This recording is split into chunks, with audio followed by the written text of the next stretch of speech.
gentlemen, please welcome our Master of Ceremony, Mr. Cedric Peterson. Your Excellency Governor Holliday and Mrs. Holliday, President of the Parliament of St. Martin, the Honorable Sarah Westcott Williams, Prime Minister, the Honorable Leona Marlon Romeo, Central Government Commissioner of St. Eustatius, Mr. Mike Franco, Honorable members of the Parliament of St. Martin, Honorable members of the Council of Ministers, the Executive Director of the Caribbean Community Climate Change Center, Mr. Kenrick Leslie, featured speakers, members of the clergy, members of the High Councils of State, other distinguished guests, members of the media, ladies and gentlemen, good morning. I'm Cedric Peterson. I have the honor and privilege to be your Master of Ceremony for the 7th Annual Governor's Symposium under the theme, Climate Change and Small Island States, a call for strategic action. Without further ado, as MC, it is my pleasure to invite His Excellency Governor Holliday to deliver the opening address and officially open this symposium. Ladies and gentlemen, good morning. It is with great pleasure that I bid you welcome to the 7th Annual Governor's Symposium. I am very pleased to see so many persons from a broad cross-section of our community in attendance, as well as our guests from the northern side of our island and from overseas. In particular, I wish to recognize and extend a special and warm welcome to our regional and local speakers who have joined us today. Our keynote speaker, Dr. Kenrick Leslie from Belize. Our featured speaker, Dr. Cedric van Meerbeek from Barbados. Our featured speaker, Dr. Michael Taylor from Jamaica, as well as our local featured speakers, Mr. Joseph Isaac and Mr. Derek Downs. It is good to have you here at this Governor's Symposium. Ladies and gentlemen, the overall objective of the Governor's Symposium is the promotion of good governance as a pillar for national development. The theme of this Governor's Symposium, Climate Change and Small Island States, a call for strategic action, has been chosen because I believe that we are running out of time to implement effective climate change governance measures.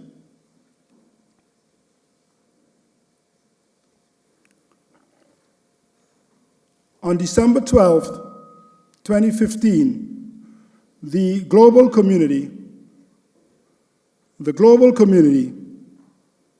to significantly reduce risks and impacts of climate change signed the Paris Climate Accord.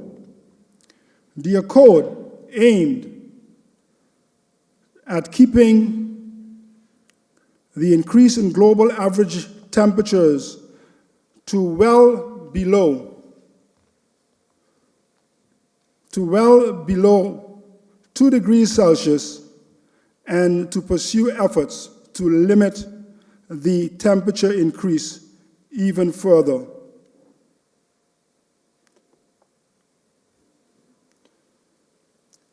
The realization of the objectives of that accord is especially important for vulnerable small island states like ours.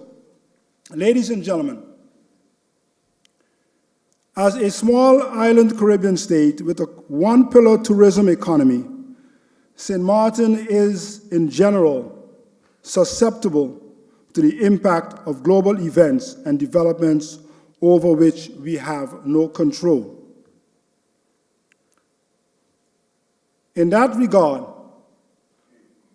climate change, in terms of its causes, its effects, and the responses, presents a major governance challenge. Whereas our contribution to the cause of climate change is not significant, we are amongst the most vulnerable to the threat and effects of climate change. The World Travel and Tourism Council predicts that the Caribbean will become the most at-risk tourist destination in the world between 2025 and 2050. I believe that we already are. In 2015, the UNESCO science report observed that the region would be hard-pressed to deal with a major meteorological disaster and urged it to take climate change adaptation more seriously. To illustrate, I have selected 3 St. Martin examples as reasons why we should take adaptation more seriously. First, in the context of climate change, we have already experienced dry weather periods resulting in significant drought. In that regard, I wish to remind those of you of the drying up of the Great Salt Pond in 2015. Second, I need not remind you of the devastation caused throughout the region by the severity of 2 unprecedented Category 5 hurricanes, Irma and Maria, in the span of 2 weeks in September 2017. The disruption of and impact on the lives of our people is significant. The damage on St. Martin is estimated at about $2.1 billion, almost twice the level of our pre-Irma GDP. And third,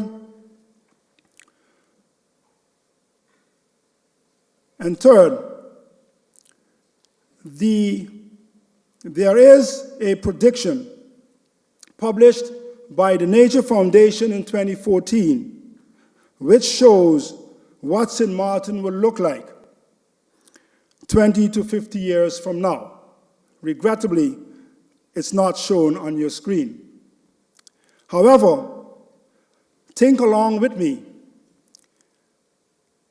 Namely, it shows that if the rise of sea level continues, our capital, Philipsburg, several of our highly populated low-lying areas, our tourist area, Simpson Bay, our economic gateways, the airport and the harbor facilities, Marigot, and Sandy Ground, as well as all of our beaches, will have disappeared on the water. And the lowlands would become a separate island. Imagine. In short, climate change poses an existential threat to St. Martin. Having faced 2 severe, unprecedented climate events, Irma and Maria,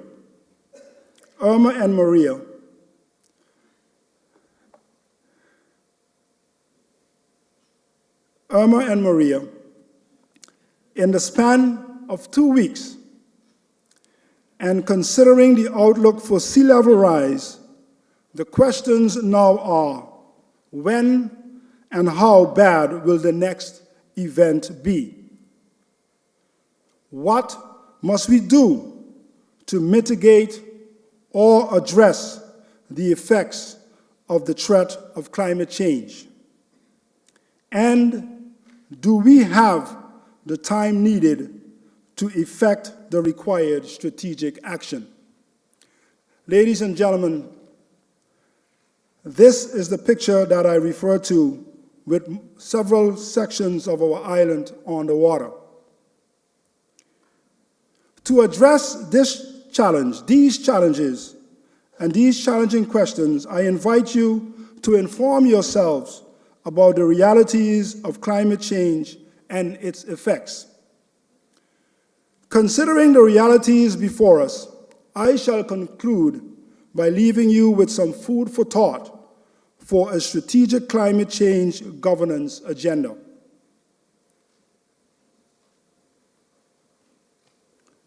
The first thought is that climate change should be a strategic priority for individuals, businesses, and government. To give content to this, it is imperative to create and establish the required institutional framework and capacity. The establishment of a separate unit responsible for climate change can be an effective step in the further development and implementation of our climate change agenda.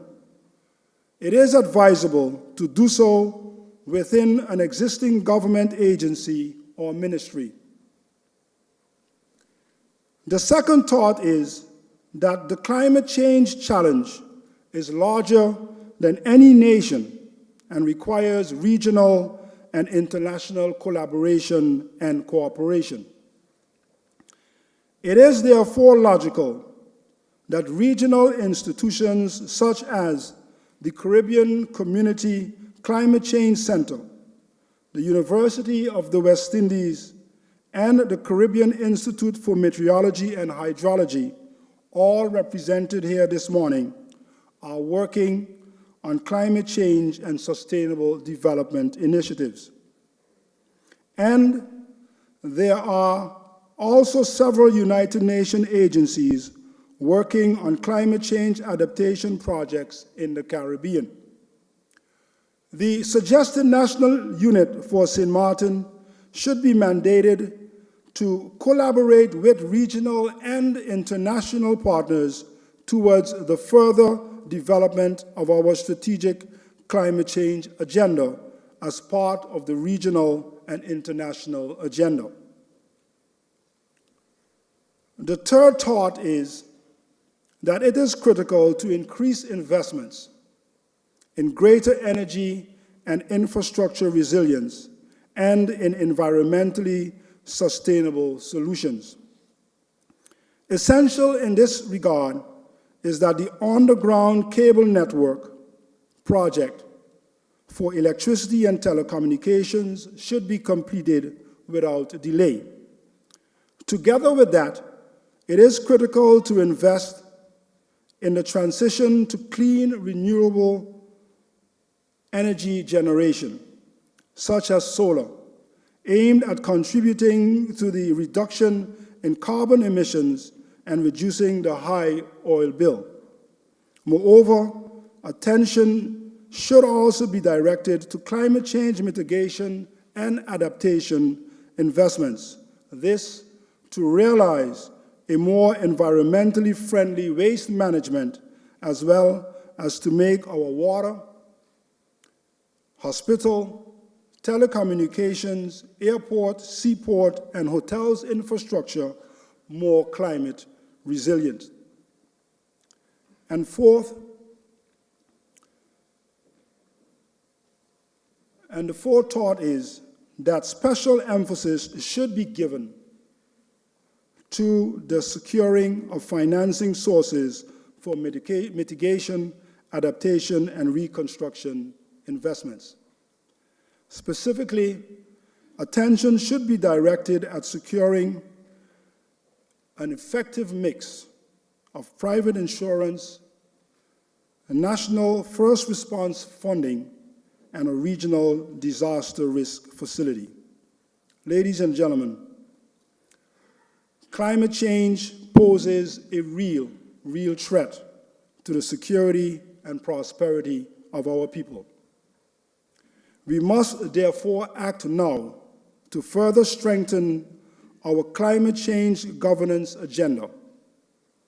I say this because time is running out, but I am convinced that by acting now, we can save the day for future generations. It is my hope that this symposium will contribute to the required actions, and I hereby declare this symposium open. Thank you, and God bless you. I would like to ask for your attention for the following video to help set the stage for our symposium this morning.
Small island states like St. Martin are said to be the most vulnerable to the effects of climate change. The devastation caused in the Caribbean region by hurricanes in 2017 show how real and urgent the threat of climate change is. Hurricane Irma has deeply impacted the lives of the people of St. Martin. Its psychological impact and the physical damage to our island's natural environment, water and power supplies, airport, harbor, telecommunications infrastructure, tourism infrastructure, private homes, and to government's income have been significant and will stay in the minds of our people for a long time to come. The estimated impact in dollar terms by the National Recovery Plan Work Group and the Economic Commission for Latin America and the Caribbean range from 1.8 to 2.1 billion US dollars. Damage assessments show that social sectors suffered 502.1 million US dollars of the total damage. Overall, the sector most affected by Hurricane Irma was tourism, the main source of jobs and income for our people. The tourist sector sustained 52.1% of total costs. Hotel infrastructure was severely damaged.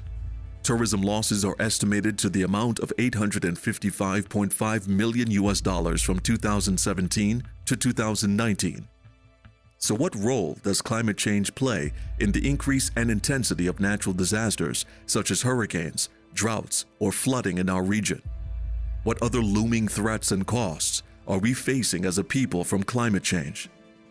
Our symposium today intends to highlight the causes and effects as well as the need for us as small island states to heed the call to take strategic action.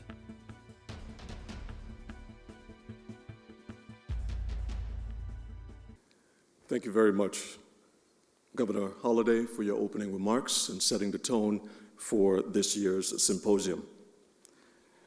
Climate change, as emphasized by His Excellency, looking at the key takeaways of his message, climate change should be a strategic priority for us all. Development and implementation of a climate change agenda that should fit within a regional and international agenda. Increase investments and place greater energy into our infrastructural development and resilience. And of course, securing the financing, and not just doing so, but doing so with an effective mix between private insurance, national first response funding, and regional efforts. The government's perspective on this subject is what's next in our program. At this time, ladies and gentlemen, please welcome the Prime Minister of St. Martin, the Honorable Leona Romeo Marlin. Governor Holliday, distinguished guests, ladies and gentlemen. September 6, 2017, a day that changed our daily routines, the day that changed the way of thinking, and the day that will remain in our minds forever. Hurricanes Irma and Maria devastated St. Martin, causing destruction to infrastructure, homes and buildings, the economy, telecommunications and utilities, and ultimately devastation to the overall well-being of St. Martin. Today, however, we remain hopeful and on the path of recovery and reconstruction. The buzzword for the recovery process, building back better, means more resilient communities for all. This principle serves as the beacon for the government of St. Martin in safeguarding sustainable development. But how will St. Martin fare being exposed to vulnerabilities and casualties of climate change? St. Martin, as in the case of other small island states, are on the front line of climate change and thus not immune to limited capacity and resources, economic vulnerability due to impulsive international developments, and finally, natural disasters. This phenomenon undeniably poses a serious threat to our safety, economy, environment, and ultimately the well-being of our citizens. As a government, therefore, it behooves us to continuously revisit our disaster management blueprints and socio-economic development on the whole to ensure that all efforts are being employed to mitigate the effects of natural disasters, including those that are triggered by climate change. St. Martin has acknowledged the consequences of climate change and has listed it high on its agenda. In this light, the government is addressing these obvious effects through the National Recovery and Resilience Plan, these Sustainable Development Goals, or SDGs, the revision of disaster management, and national security. In this respect, climate change is being approached from several angles. To elucidate further, as part of the Kingdom of the Netherlands, St. Martin adopted the 2030 SDG agenda. For St. Martin, this entails setting clear development priorities and thereby linking relevant projects to the SDGs, where we actually seek to empower lives. Together with the United Nations ECLAC Commission, an implementation strategy for the SDGs will be drafted soon. On the other hand, the Small Island Development States, SIDS, also serves as a way to address climate change. The Samoa Pathway acknowledges the effects of climate change on SIDS. And through the 11th EDF Regional Program of the Caribbean, St. Martin sits in the role of Regional Authorizing Officer and thereby at the helm of a program to protect marine biodiversity, support energy, and build resilience in the region. Climate-related disasters will continue to affect St. Martin, and we must be proactive in our approach through adaptation and by effecting change, especially at the leadership levels. As Prime Minister, Minister of General Affairs, with the responsibility of disaster management for our nation, I am committed, therefore, to working diligently with our partners to ensure that technical cooperation and support are accessible from a national, kingdom, regional, and international level to promote the exchange and transfer of knowledge on environmental problems and solutions, and to foster environmental responsiveness for sustainable development. Furthermore, the involvement of civil society through information awareness platforms is key in the fight against climate change. Specifically, the changes in the biosphere resulting from human and natural activities and the effects of these changes on the environment. UN General Secretary Antonio Guterres said, and I quote, "Climate change is a direct threat in itself and a multiplier of many other threats. From poverty to displacement to conflict, the effects of climate change are already being felt around the world. They are dangerous and accelerating," unquote. We must therefore act now in order to strengthen our resilience and to safeguard our existence and that of generations to come. Thank you for your attention.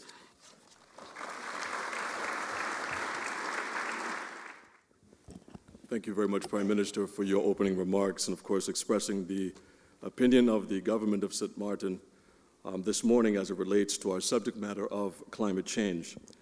Prime Minister, of course, echoing that to do so, the commitment is clear.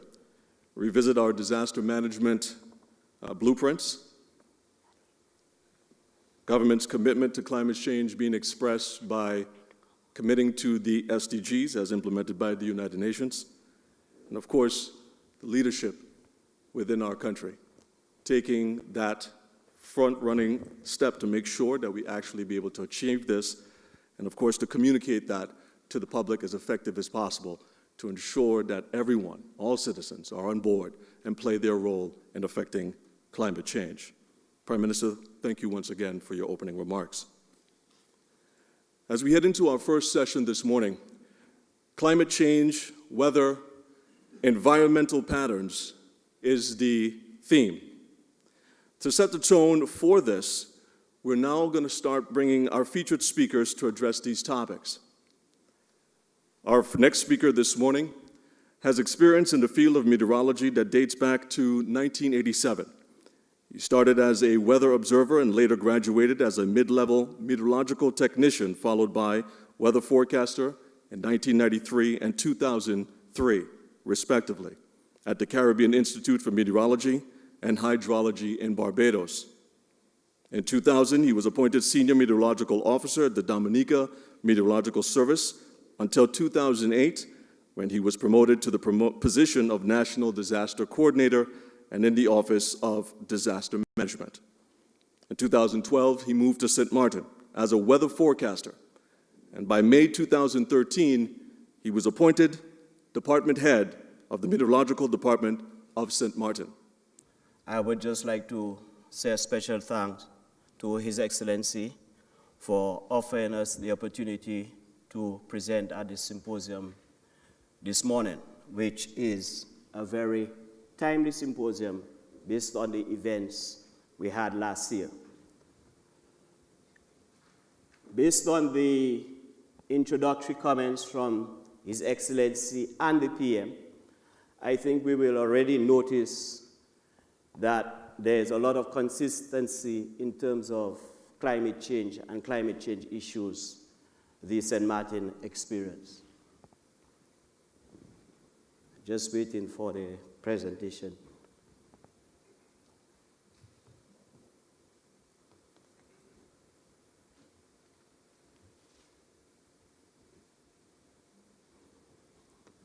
Okay, I may have to try to do without it.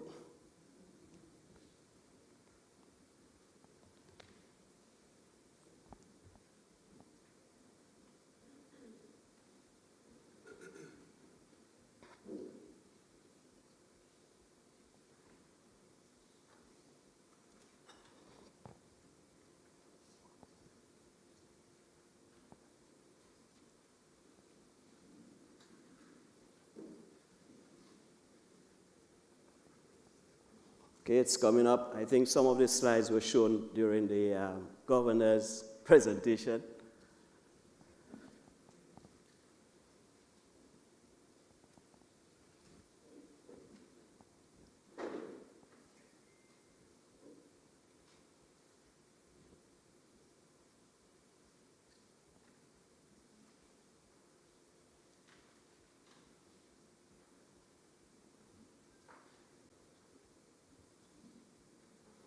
Trying to go back, please.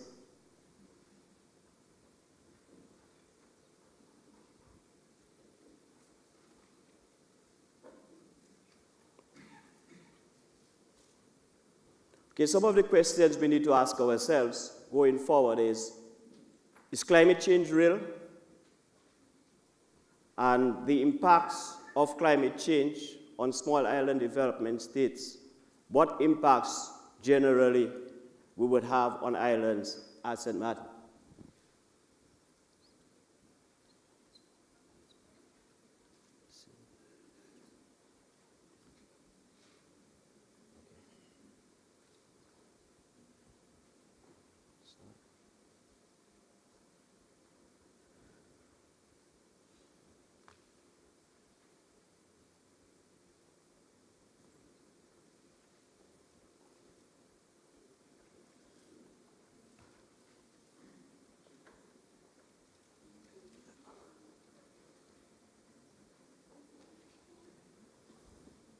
Okay, we now have something on the screen so we can get going. That was an impact of climate change as technology. So as I said earlier, are we vulnerable to climate change? And are the expected impacts real? Based on the two previous speakers, the governor and the PM, you may already be able to answer that question. But some persons may still have question marks and doubts. The outline of the presentation this morning, we would look at one or two of the Intergovernment Panel on Climate Change findings, briefly look at the global climatic trends, tropical cyclone activity, a look at St. Martin climatology and trends, are they consistent with what we're seeing globally, and the impacts of climate change, and we will end with some strategic actions.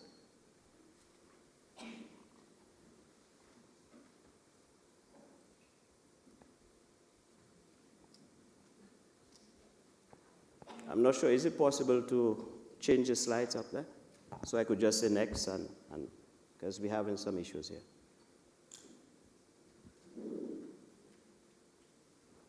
Thanks much. Okay, if we were to look at the report from the Intergovernment Panel on Climate Change, we notice some of the highlights from that report. And that report is indicating that the Earth is warming at a rate of 0.85 since the mid-19th century. Global sea level rise faster than at any time during the previous millennia, and many parts of the world, including small island developing states, change in rainfall is altering freshwater systems, affecting the quality and quantity of water available. There is evidence of human activity changing our climate, and the impacts of climate change will affect the livelihood, coastal settlements, infrastructure, ecosystems, and economic stability for seeds, and rising sea level continues to pose an increasing threat to low-lying areas. These are just some of the highlights of that report, and I selected those highlights as it relates very much to the St. Martin situation. When we look at global climatic trends, if we look across here at this graph here, we see that a number of institutions are very consistent in terms of the increase in temperatures.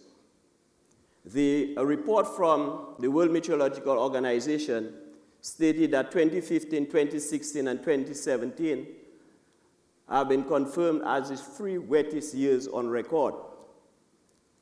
But we also need to note this, that 2016 still holds a global record, while 2017 was the wettest year without an El Niño year. El Nino years generally tend to have warmer years. So when you have an El Nino year, global temperatures tend to increase. But we're saying that without an El Nino in 2017, we had significant temperature increases. Next slide, please. In terms of global sea level rise, a report from NASA indicates that sea level has risen by about 8 inches since the beginning of the 20th century, and projections are more than 3 feet by the end of the century. And we heard the governor, and he was talking about certain places in St. Martin that could be under sea level. And if we look at that report, then it would be consistent. When we look at the tropical cyclone activity data in the Atlantic basin coming closer to home, from 1878 to 2016, we can see that trend. We can see a general trend of more hurricanes.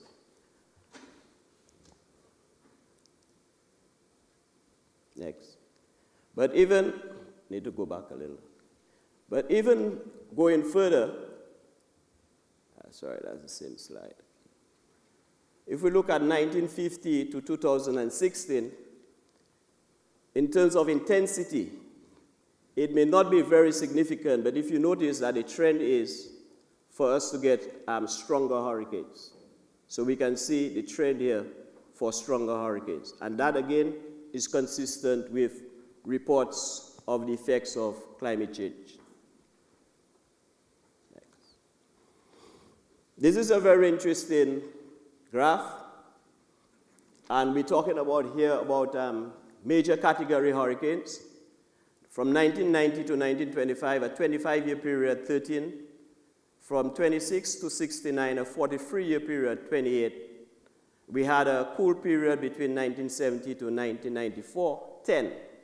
But if you look at this 22-year period ending 2017, 33. So we're not just only looking at more hurricanes, but we're looking at the possibility of stronger hurricanes. Coming closer to home and looking at the climatology of St. Martin, the average maximum temperature 31.6, the average temperature 27.2, and the average minimum would be 22.6, and that data would be compiled from 1961 to 2017. The wettest time of the year, which we know, July to September,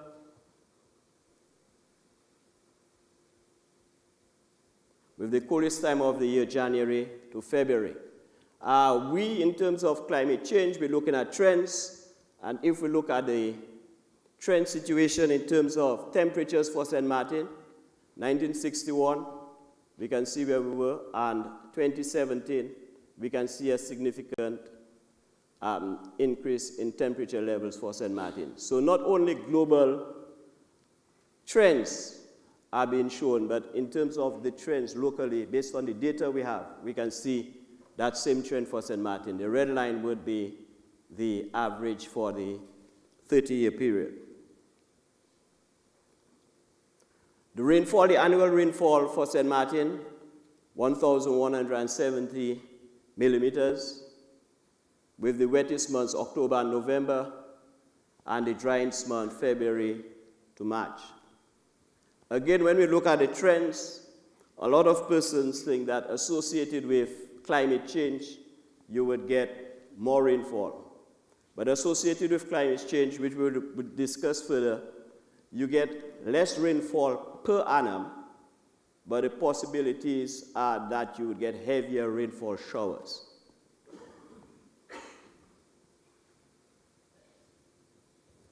The impacts of climate change, we all know them. We don't have to spend too much time on them. Infrastructure, the whole issue of Phillipsburg and how low it is, the infrastructure in Phillipsburg being threatened. Beach erosion, we're heavily dependent on the tourism sector.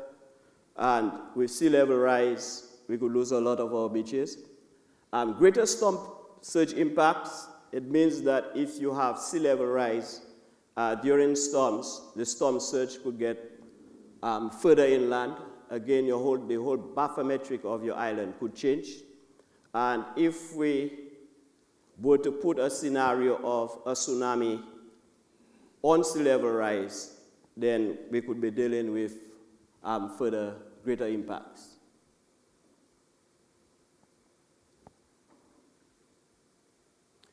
Increased rainfall.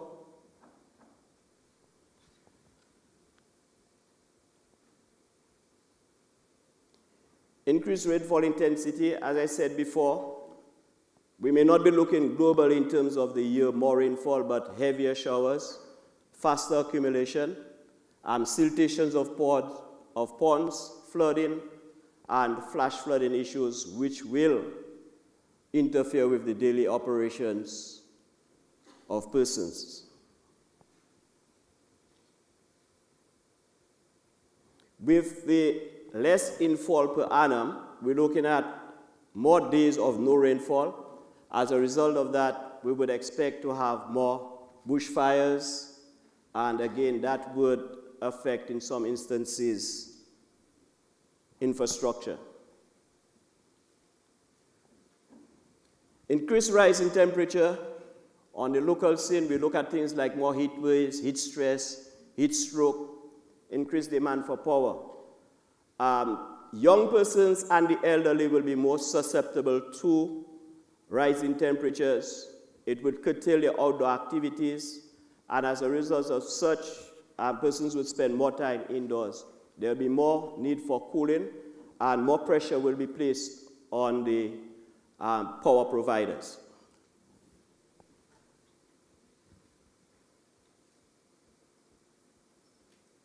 Strategic actions. We've heard some of it already, but we did not share our presentations. So I did not see what the governor or the prime minister had to share. But it is encouraging that we are consistent, so it should make it easier for us going forward. The Intergovernmental Panel on Climate Change is one of the international agencies we should look to as working with. By virtue of being part of the kingdom, we are already members of the IPCC. But as a small country, how do we really interact more with the Netherlands in terms of getting the information down to St. Martin and making it more practicable for us? So these are the sort of discussions we need to bring to the table. The Caribbean Community Climate Change Center, we have Dr. Leslie here with us today, who is a featured speaker. I have done work with that institution before, and I know there are opportunities there. It's a Caribbean region, maybe CARICOM, but we in the region can look at having build synergies with those institutions, and I guess in Dr. Leslie's presentation, he may want to mention what is possible in terms of the St. Martin situation. The Caribbean Institute for Meteorology and Hydrology, we have Dr. Cedric here with us also. We do a lot of work right now with the Caribbean Institute for Meteorology and Hydrology. Most of our staff, that's where they were trained, and most of our future staff, that's where they will be trained. But it is not only a training institution. For example, we have a meteorologist in the room who's part of the organizing committee who was trained at the Caribbean Institute for Meteorology and Hydrology. But they don't only do training, they do a lot of research work, and they're also a regional center for climate change. And these are the entities you could collaborate with in terms of projects and benefiting from the work that they're doing. So we need to really sit down on the table and see how we can work with these entities. And I know these entities are willing to work with us, and in some instances where we're doing work already, to continue to work with them.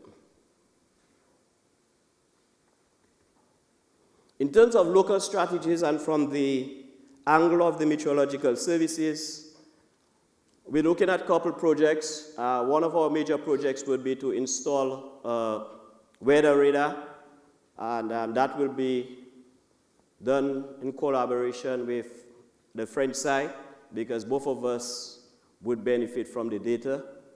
A network of remote stations that would give us a lot more data, especially in our water catchment areas. And what we're trying to do is tie all the stations together and have one receiving point so that when the data comes in, institutions, for example, like VROMI, could get a trigger and know when they should lower the level of the ponds and so on. So these are just a few of the things.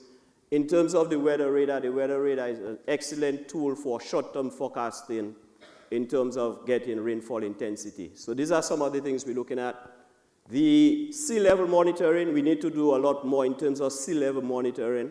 It is one thing to say that sea level is rising, but when we look in, for example, for projects, you need data. You need data to support your projects. So we need to really establish things so that we can have information so that we can put in to our projects.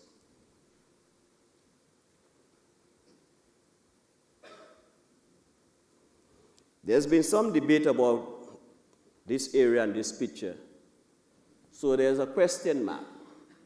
Land use planning. Some persons may have a difficulty with this, others may not. But it depends on which side of the scale you're looking at it from. And when we're talking about land use planning and so on, you may be limited in terms of the space you have, but how do you manage the space you have is critical. And for example, right here, if we continue building on the slopes, and then we're saying because of climate change, we're going to have heavier showers, then if this area is built up, and then we have water coming from the roofs straight down, what happens in the Coral Bay area? Because you no longer would have all that vegetation where when it rains, you're going to get percolation. So it's going to go on the roof, it's going to come down, you have steep slopes, acceleration due to gravity, more force, more issues to deal with the water. So what do? Disaster mitigation. Are we building the appropriate drainage system? For example, if we have problems here, that we could take care of the water out right away and not cause any flooding to the residents. So we cannot totally say that this is wrong, but what measures have we taken to correct it? And that's the sort of mindset we have to have, because nothing will be ideal, and in small islands, you have to adjust. But how do you manage it? In terms of disaster mitigation, the reports have shown that for every $1 spent in mitigation, you really avoid $3 to $5 in response to recovery. It is can also be difficult in terms of economics as to where you spend your money. But sometimes we have to make the hard decisions and spend some money on mitigation so that we would avoid some of those impacts. Some of the things in terms of education, in collaboration again with the Caribbean Institute for Meteorology and Hydrology, there's a CARICOF system, and you'll see CARICOF right here. Every month, our office produces a monthly letter that would indicate what was the climatology for the month, and will give a forecast of the next 3 months, whether it's expected to be drier than normal, less rainfall days, etc., etc. Critical in our understanding of dealing with strategies to deal with climate change. A lot of times as policymakers we talk at that level, but we don't bring it down to the public. And the information must go down to the public, and we must get buy-in from the public. If you don't get buy-in from the public, then we have a problem. And one of the critical things, and we think that you need to really start, is you have to start with children. When you convince children of something, they go and they pass it on to their parents and so on. So it's a very good mechanism. Then you have two things can happen there. Apart from just giving them the information, they may then get interested in the subject matter, and then you build local capacity. So you may have your future Dr. Leslie's and so on coming from that sort of education program.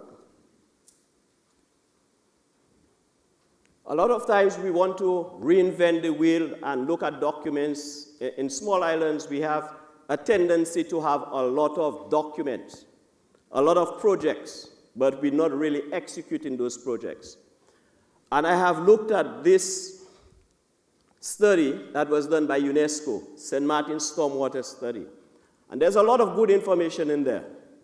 And that would be practical to our situation today, including models for flooding in different parts of St. Martin and so on. So a lot of work has already been done. So it doesn't mean that we have to go back and start all over again doing the work. There are certain things we may just need to tweak and go ahead with it.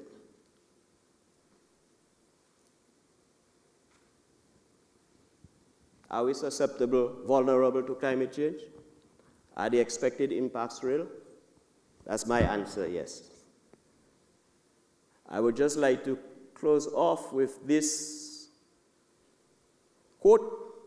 It's tough to make predictions, especially about the future. However, you can learn a lot by looking. Thank you.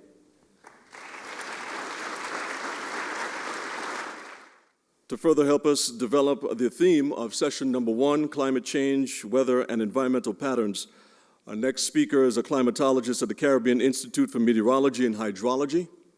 His current responsibilities include developing climate information products and services, coordinating applied climate research, and delivering training for 2 professional meteorologists. He is a lecturer at the University of the West Indies Cave Hill campus in Barbados. He is especially credited for implementing regional climate development early warning effects systems for Cambrian Regional Climate Outlook Forum, which is setting a standard for small island developing states around the world. Ladies and gentlemen, please welcome our next speaker, Dr. Cedric van Meerbeke.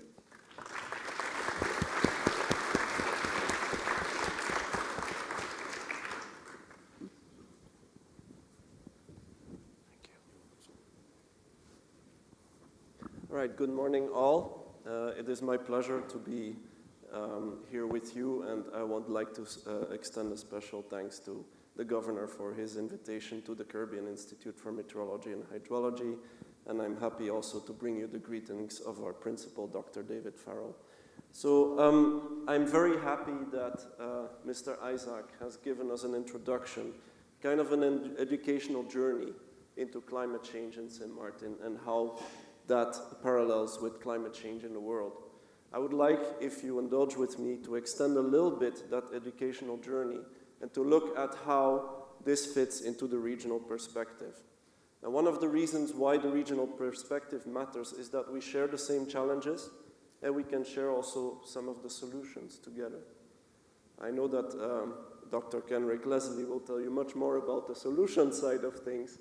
I would like you, if you allow me, to still talk a little bit about the problem from a scientific perspective. So as soon as the presentation is ready, I think we can get started. Thank you very much.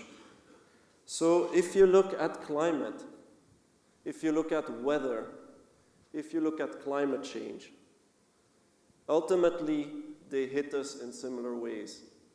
At this time, we have hurricanes. Will we have hurricanes in the future? Yes, we will. Will we have storm surges in the future? Yes, we will, and we have had them in the past. But scientists tend to make a distinction between the words weather, climate, or climate variability, and climate change.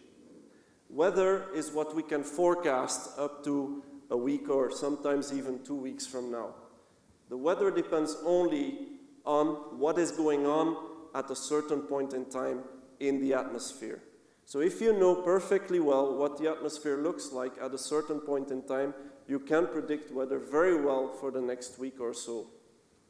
You can tell actually the weather for a certain day in the future. But there's a limit to that. After several days, the behavior of the atmosphere is looking so chaotic that the weather prediction does not make sense anymore. However, does that mean we cannot make any kind of predictions for the future beyond a weather forecast? Fortunately, no, that's not what it means.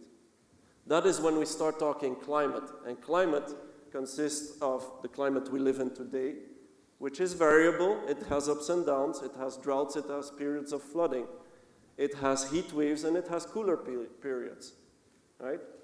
So this is what we call climate variability. It's how the weather situation in the background is kind of pushed up and down for several months or a couple of years. What we can do to forecast what is going to happen in the next few months is looking at the oceans.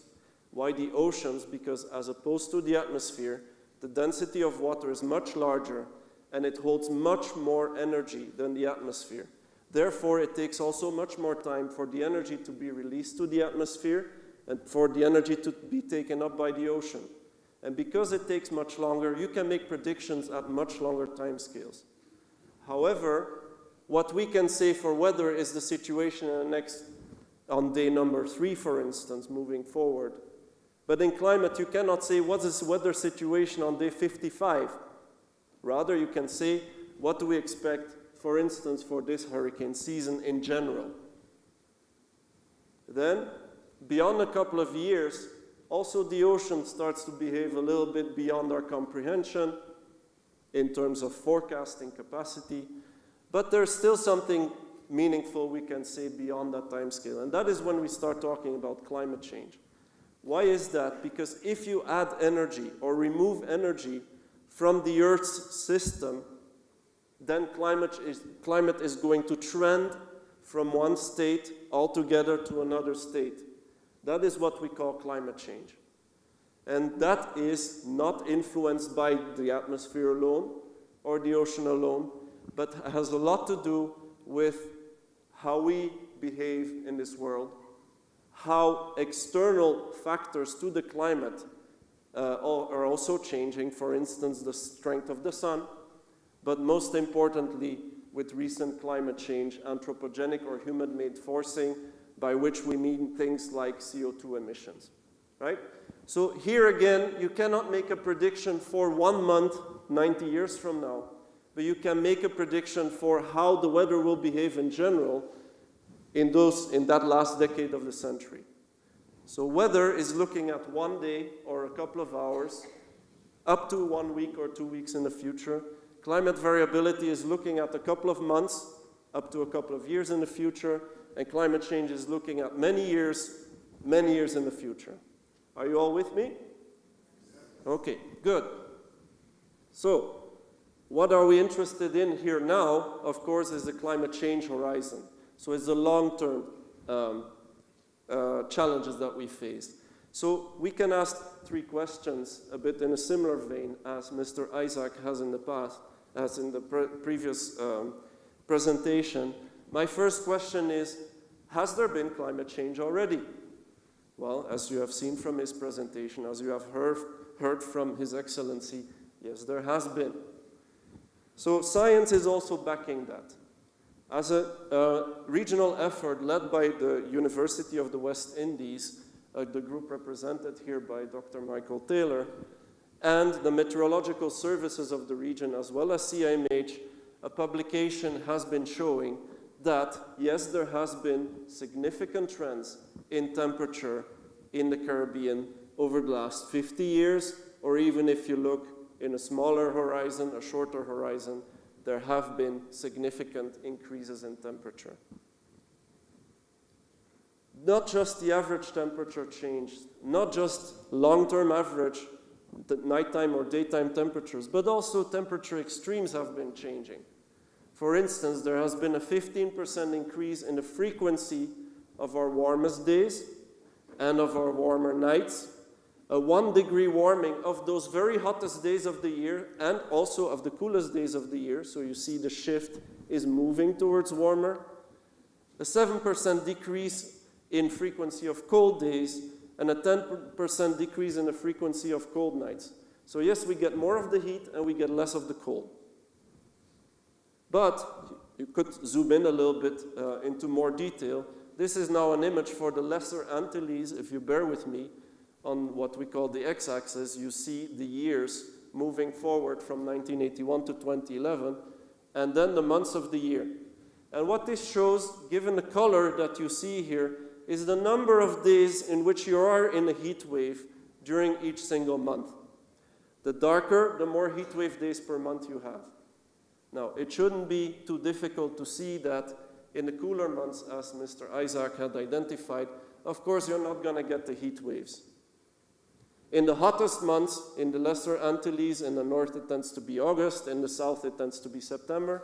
That is when you get the most heat wave days. But I'm sure that you will see with me that if you move forward in time, the hottest part of the year has become hotter with more heat waves. And not only that, the season, the length of the season in which we can have heat waves has increased from about 2 to 3 months to now up to 6 months.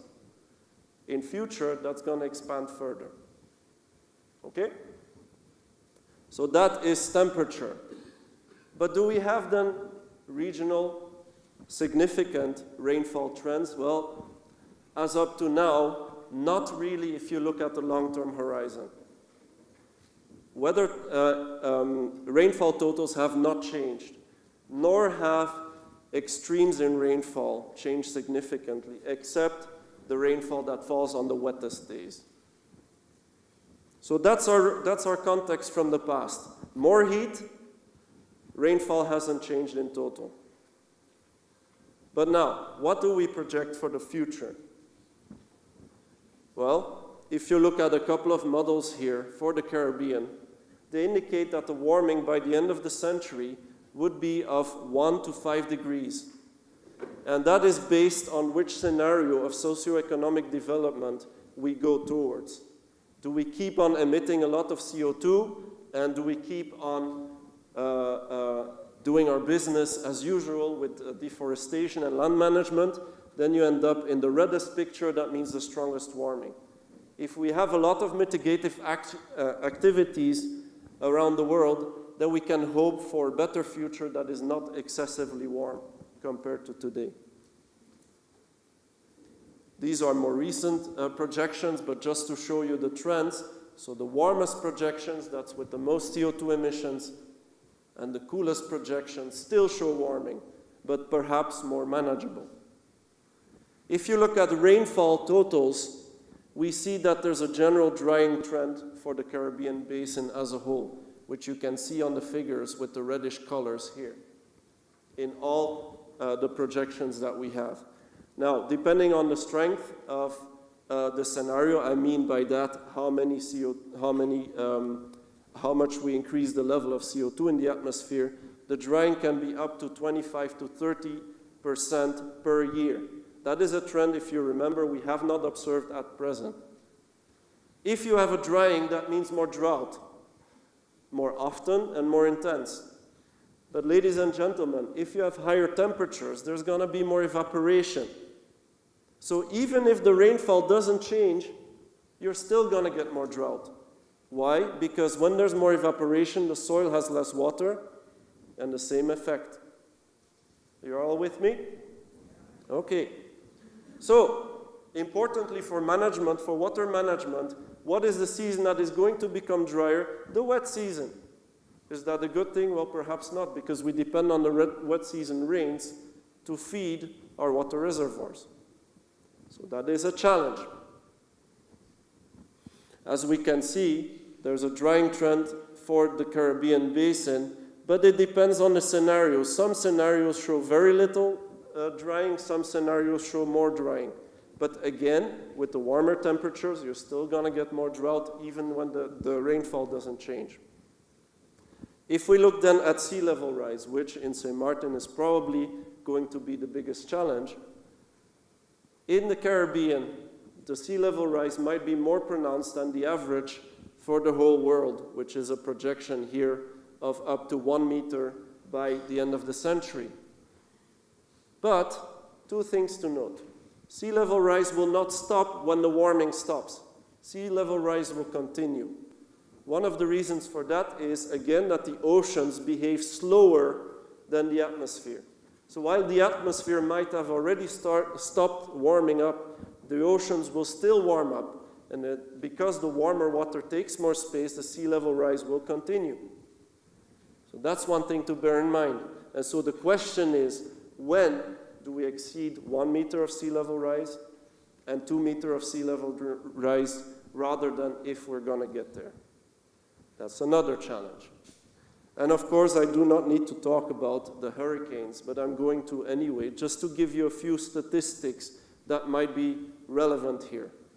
First of all, Irma, everybody knows this picture. The strongest hurricanes, such as Irma, could become stronger and could become more frequent.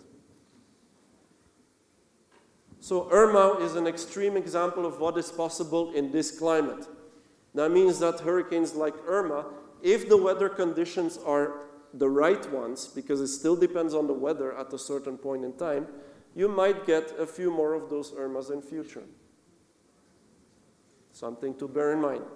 Second thing, cyclones are also projected to become wetter, and there's two reasons for that. One is that the forward speed or the motion, for instance, of Irma into the Caribbean is set to decrease a bit on average by up to 20%. So if you have 20% more time of a cyclone on land, that means more rainfall. Also, when it's warmer, the atmosphere can contain more moisture, and that leads to also more rainfall. So you could have an increase in rainfall of the cyclones by up to 40% by the end of the century. That leads, of course, to challenges regarding to flooding. And finally, the hurricane season may become longer. We already see that hurricanes are possible before the official start and after the official end of the hurricane season. And ladies and gentlemen, let's not be fooled. Sometimes the worst impacts are not because of wind, but because of rainfall associated with hurricanes and tropical storms and tropical depressions. Any tropical system that takes long to move over the island can dump a lot of rainfall and lead to serious flooding. Right? So, if we think now about impacts a little further, there is a reason why globally, and especially for SIDS, there is a reason why we want to limit climate change to, for instance, 1.5 degrees over not the 20th century, but pre-industrial levels, which is quite similar. So right now we are already at 1 degree warming. And what we see in terms of food security, if you go beyond 1.5 degrees, you start having falling crop yields.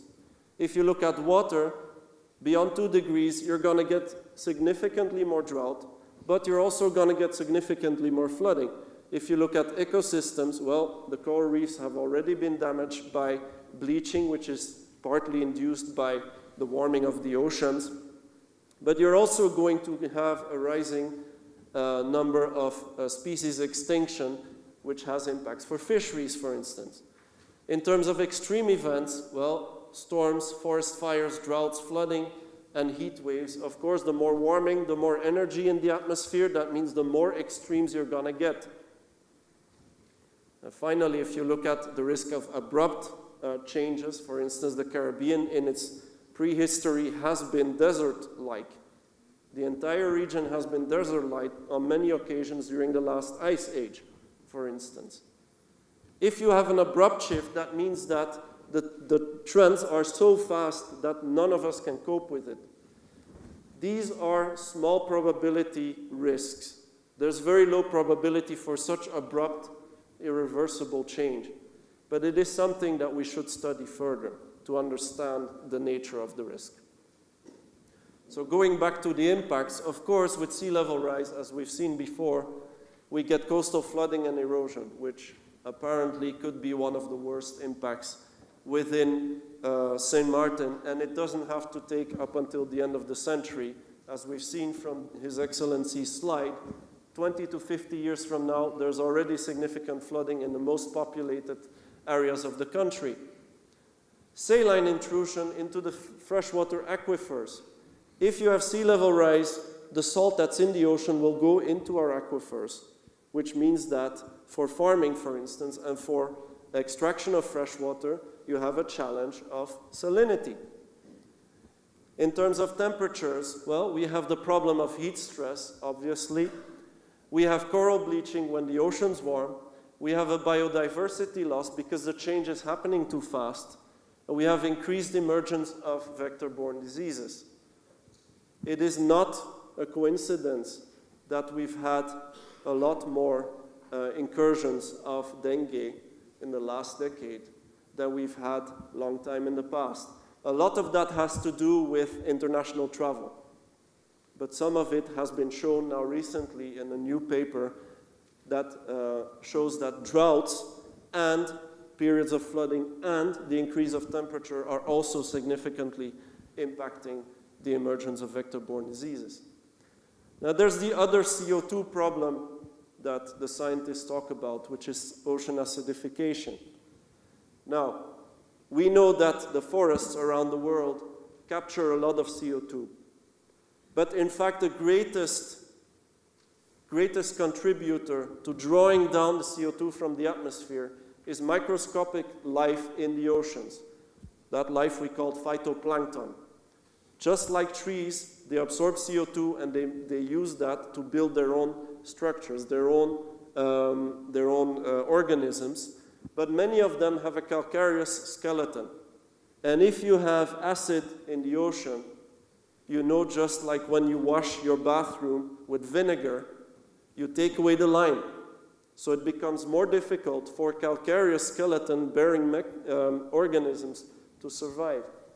If that's the case, well, you have less absorption of CO2, and you might exacerbate climate change. But also, when you have less phytoplankton, you have less marine animals that can feed on it, and you impact your fisheries as well. If we think of rainfall patterns, the perhaps oxymoron here is that we're going to get increased droughts and we're going to get increased flooding. And the way I look at it, take a bucket of water, heat it up until it boils, and you see that when it boils, one part goes this way, the other part goes that way. In other words, when you increase the energy in the system, it's going to behave erratically in all directions. So you're going to get and more droughts and more floods. Decreased freshwater availability, part of that has to do with the drought, part of that has to do with saline intrusion, and we've already spoken about vector and waterborne diseases. As I said, it doesn't just relate to temperature, it also relates to rainfall and drought. And finally, of course, with the intensity of the storm activity, which I spoke a bit about, you know what the deal is, and that's not going to change. If anything, that might exacerbate in future. Thank you very much. Thank you very much, Mr. Van Meerbeke, for your presentation this morning. So you still with us? Very scientific, huh? It's one thing that I've learned, especially establishing a communications strategy with getting the information concerning climate change, weather effects within the local area from the Meteorological Department of St. Martin, is in fact, when we look at this subject, we have to look at it from a scientific perspective. It is a science. And it's interesting, we'd like to acknowledge students of the science program. Ladies and gentlemen, please, let's give a warm welcome to the IB students of St. Dominic High School.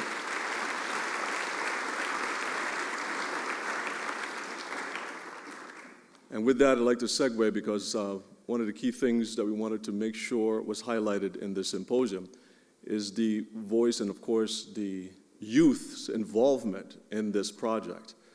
It's an initiative that we're trying to protect you guys to ensure that you have a future here at home and, of course, across the world. The video presentation that we have queued for you speaks to this subject. And we wanted to design this particular video to ensure that it wasn't just done in the average interview style. We wanted to see it through the interview skills of our young people. So I ask you to turn your attention to the screens for a video presentation that will deal on a bit of the climate change conditions, but of course looking at it from an at-home perspective.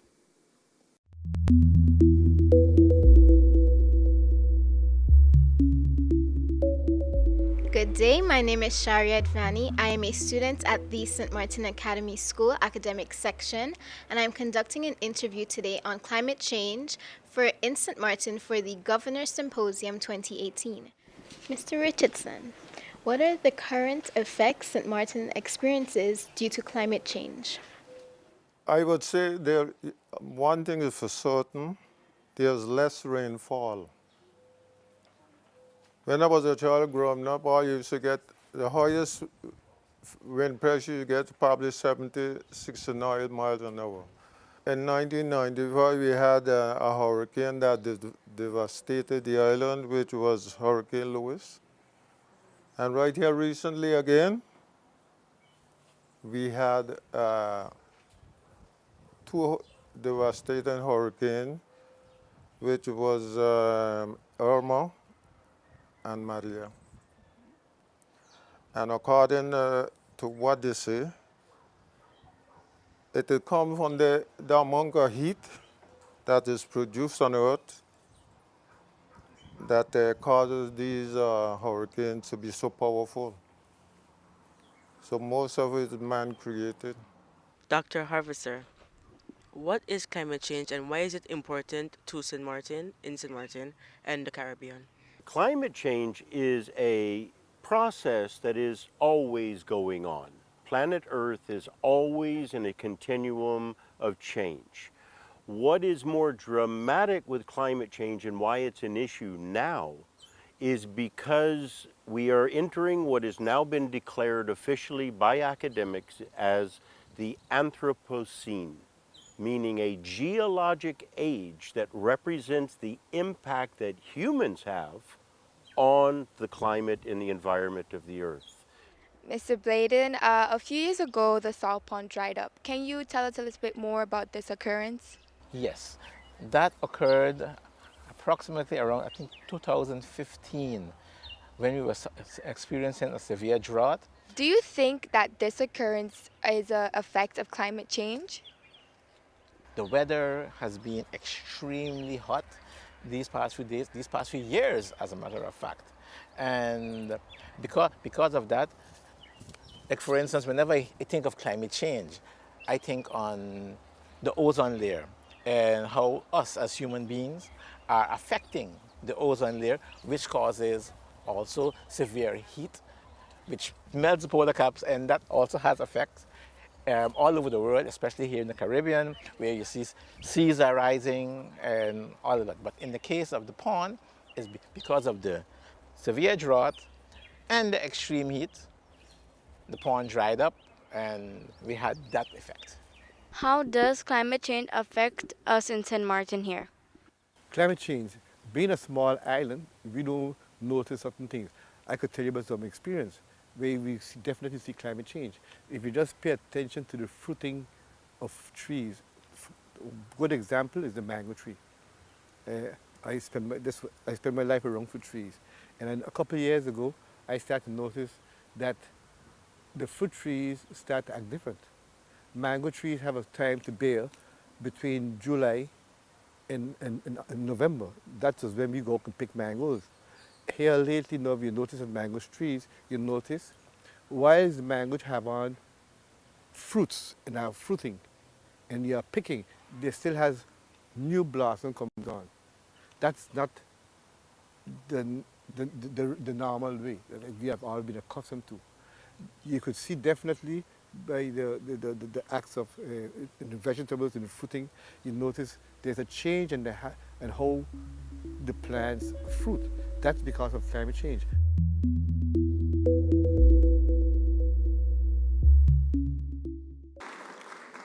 That's the reason why it's important to make sure that as we're dealing with such a serious topic, we connect it with the audience that matters most, and that's our young people.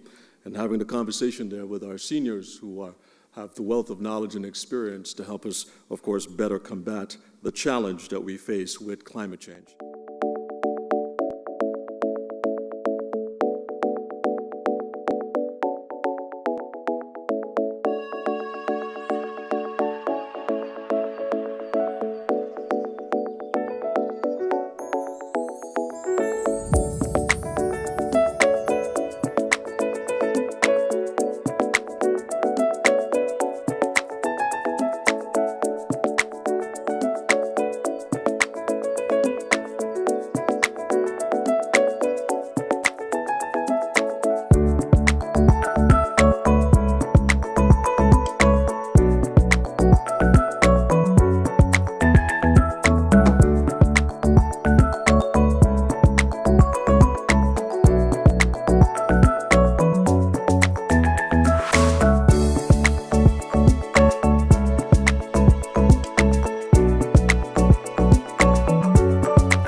Caribbean, one of the most beautiful regions of the world. Its thousands of small islands, palm-fringed beaches, spectacular coral reefs, lush rainforests, and rich cultural heritage have made it one of the world's favorite holiday destinations. This integrated and international approach is critical to address the challenges facing the region's most important industry. The actions required to adapt to climate change are often also opportunities to solve existing problems, to get more involved in supporting local communities and improving the environment, while meeting the demand for greener tourism. The importance of good science in this process is critical, as is the need for new partnerships between governments, communities, and businesses. A new era of engagement, led by necessity and market forces, has arrived.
Caribbean, one of the most beautiful regions of the world.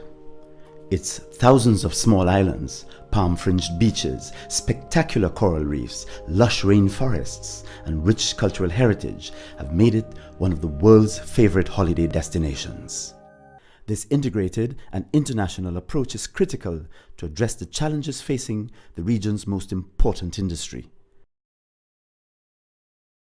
The actions required to adapt to climate change are often also opportunities to solve existing problems, to get more involved in supporting local communities and improving the environment, while meeting the demand for greener tourism.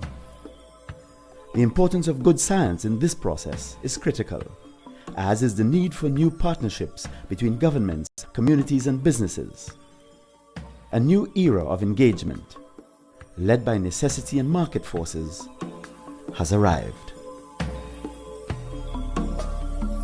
Ladies and gentlemen, please welcome our next speaker to address you in our second session this morning, Mr. Derek Downs. All protocols being observed, I bid you all a good morning. As you heard, my name is Derek Downs, and I'm the General Managing Director of the Windward Islands Bank. I'm honored to give this speech today on this vitally important and timely topic, the impact of climate change on the economic development of St. Martin. When I was approached by His Excellency Governor Eugene Holliday, I must admit that I had to seriously consider whether I could do justice to the topic, because I am first and foremost a career banker. I am not an economist, a meteorologist, or a climatologist, but I did sleep at a Holiday Inn.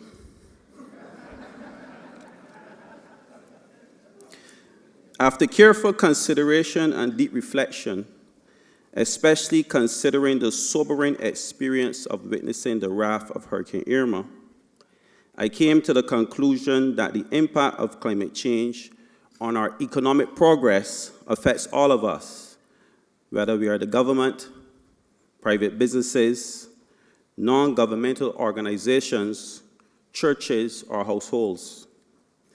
Therefore, we must all join in the dialogue and contribute meaningfully to the innovative and workable solutions if we are to ensure the inevitable effects of this pervasive global phenomenon called climate change do not completely reverse the notable socio-economic gains this country has already achieved.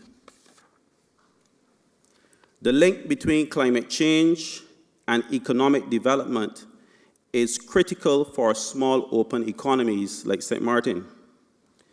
This is because the natural environment represents an important asset that preserves the key economic activities of these economies, such as tourism, agriculture, fishing, and other coastal activities. Indeed, small developing states in the regions of the Caribbean, Atlantic, Pacific, Mediterranean, and Indian Oceans share similar concerns about climate change as St. Martin, and can provide us with valuable lessons and support that may guide and inform our efforts to adapt to these concerns. My speech will cover three broad areas. I will first speak briefly on the structure of the St. Martin's economy and its economic development strategy, which I surmise to be consistent with the United Nations Millennium Development Goals, or MDGs. I will refer to both the MDGs and the UN's Sustainable Development Goals, or SDGs, interchangeably as proxies for sustainable economic development. In the second section of the speech, I will provide a snapshot on the global trends in climate change and the impact these trends portend for St. Martin. And I will conclude by offering my perspective on practical adaptation strategies that will help reduce the economic development vulnerability of St. Martin against the expected negative impact of climate change. looking at the structure of the St. Martin's economy and its development or economic development strategy, I would firstly like to put into context the economic realities that St. Martin faces and the implications for its path to sustainable economic development. I am sure what I'm about to say is not new to many of you, but I think it is worth repeating because it reinforces my message about the pervasiveness and dangers of climate change and the need for effective adaptation strategies. St. Martin is a small open economy with a population slightly higher than 41,000 and a land mass of only 16 square miles. Our smallness and openness imply that macroeconomic performance and stability rely heavily on external or global forces. In particular, the tourism industry, which is the backbone of domestic economic activity, is driven by the external demand for our tourism and hospitality services.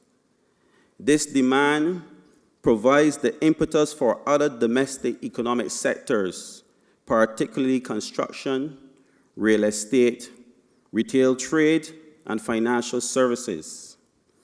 In addition, it follows that the balance of payment position of St. Martin, particularly the accumulation of foreign currency reserves, is determined to a large extent by external factors, namely global commodity and food prices.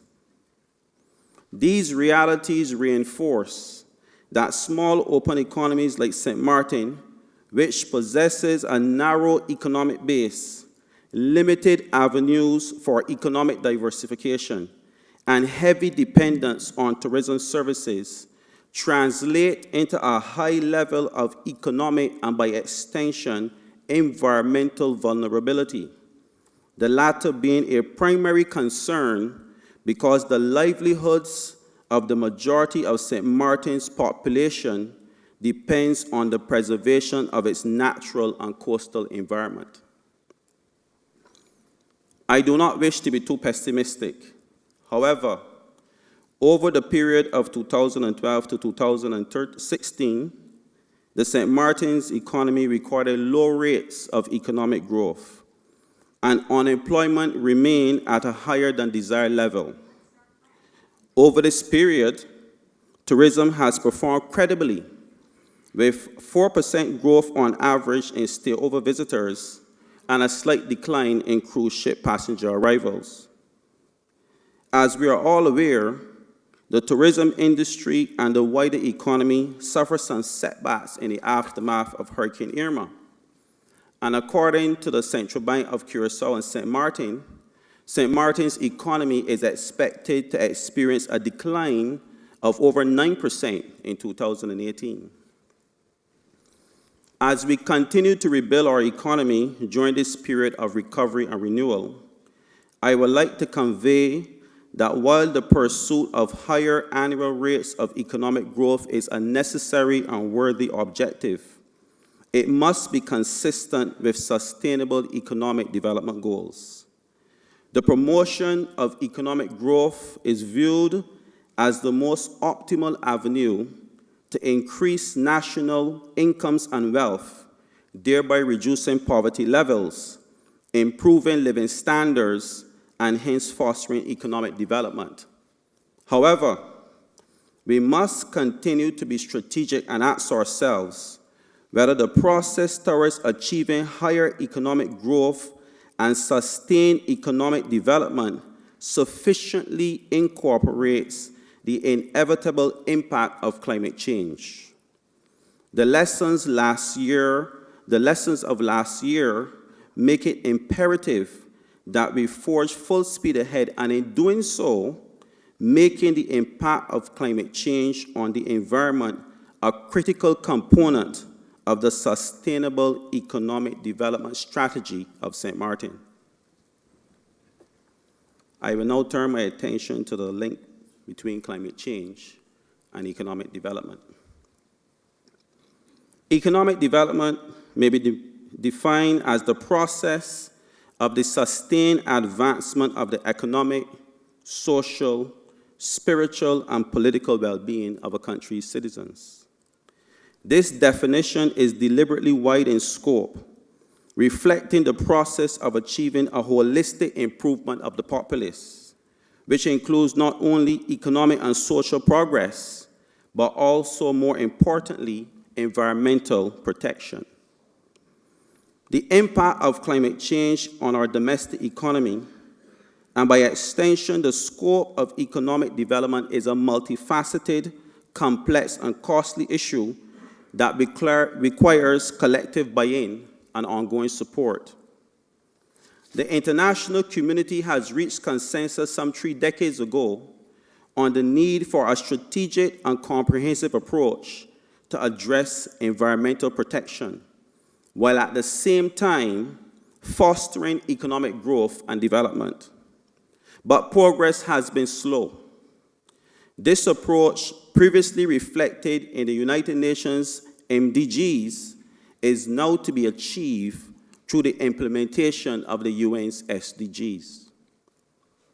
It is my understanding that St. Martin is currently in the process of further refining its development agenda in accordance with the SDGs announced by the UN in 2015.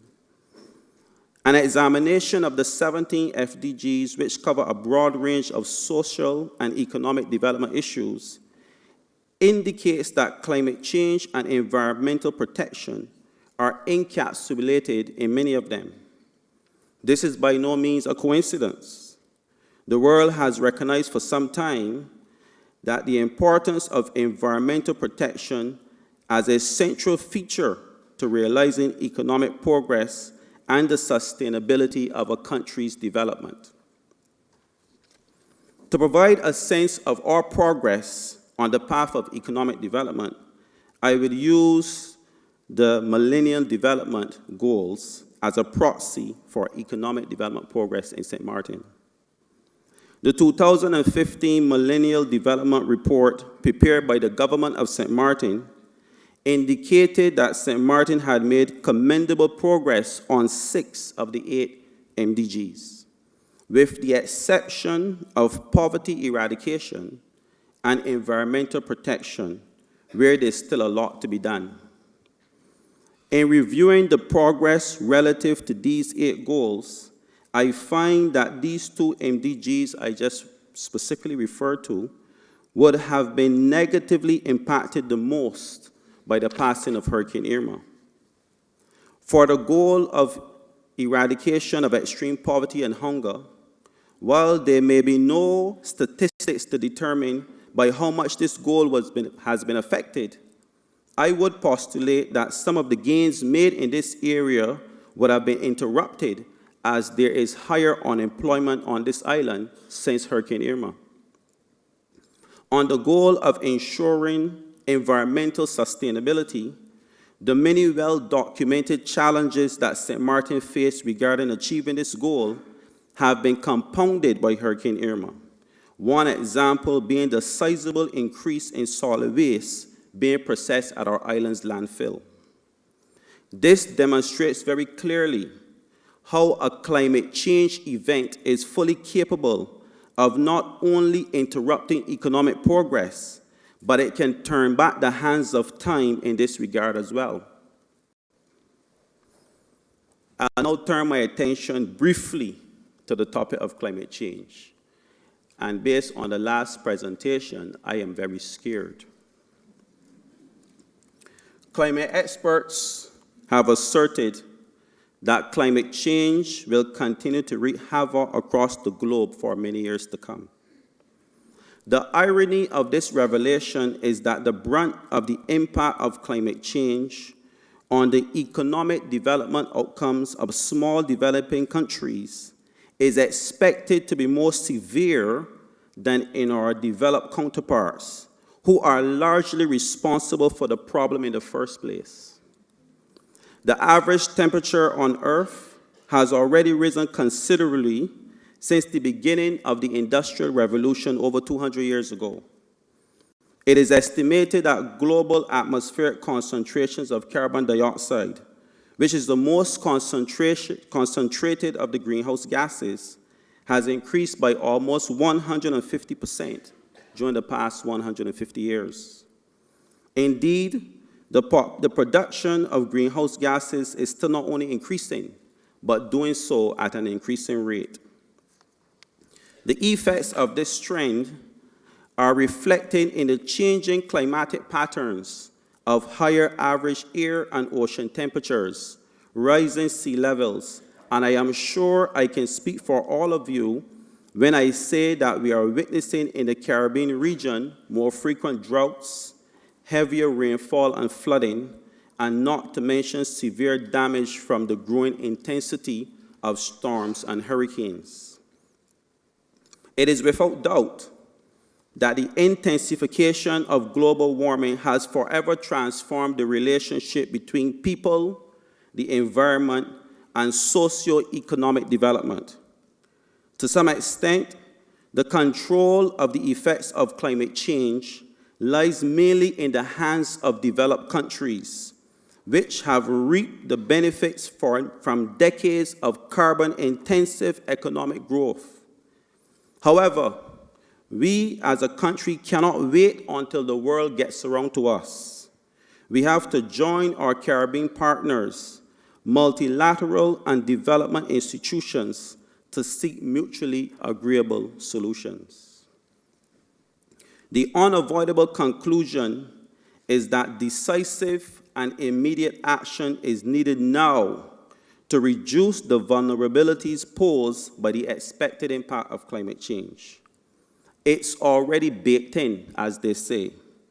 Postponement of action will lead to higher adaptation costs and is not an option we can afford.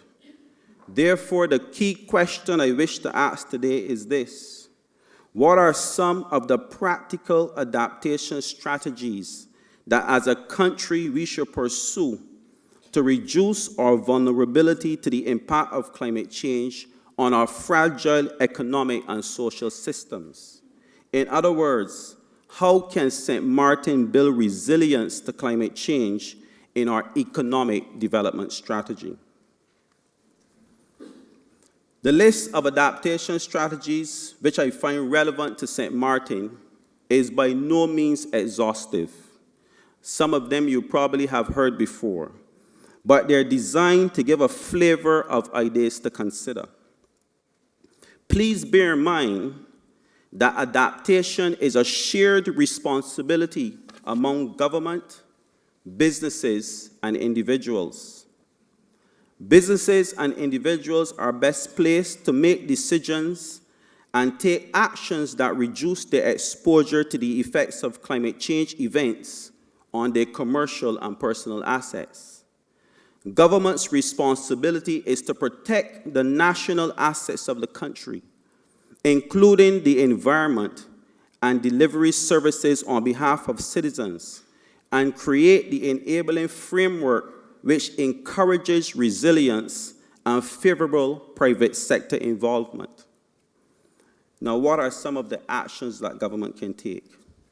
I suggest to establish a disaster fund.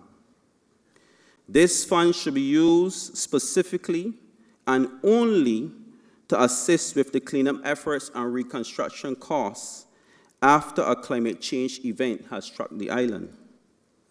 One source of funding could be an environmental levy.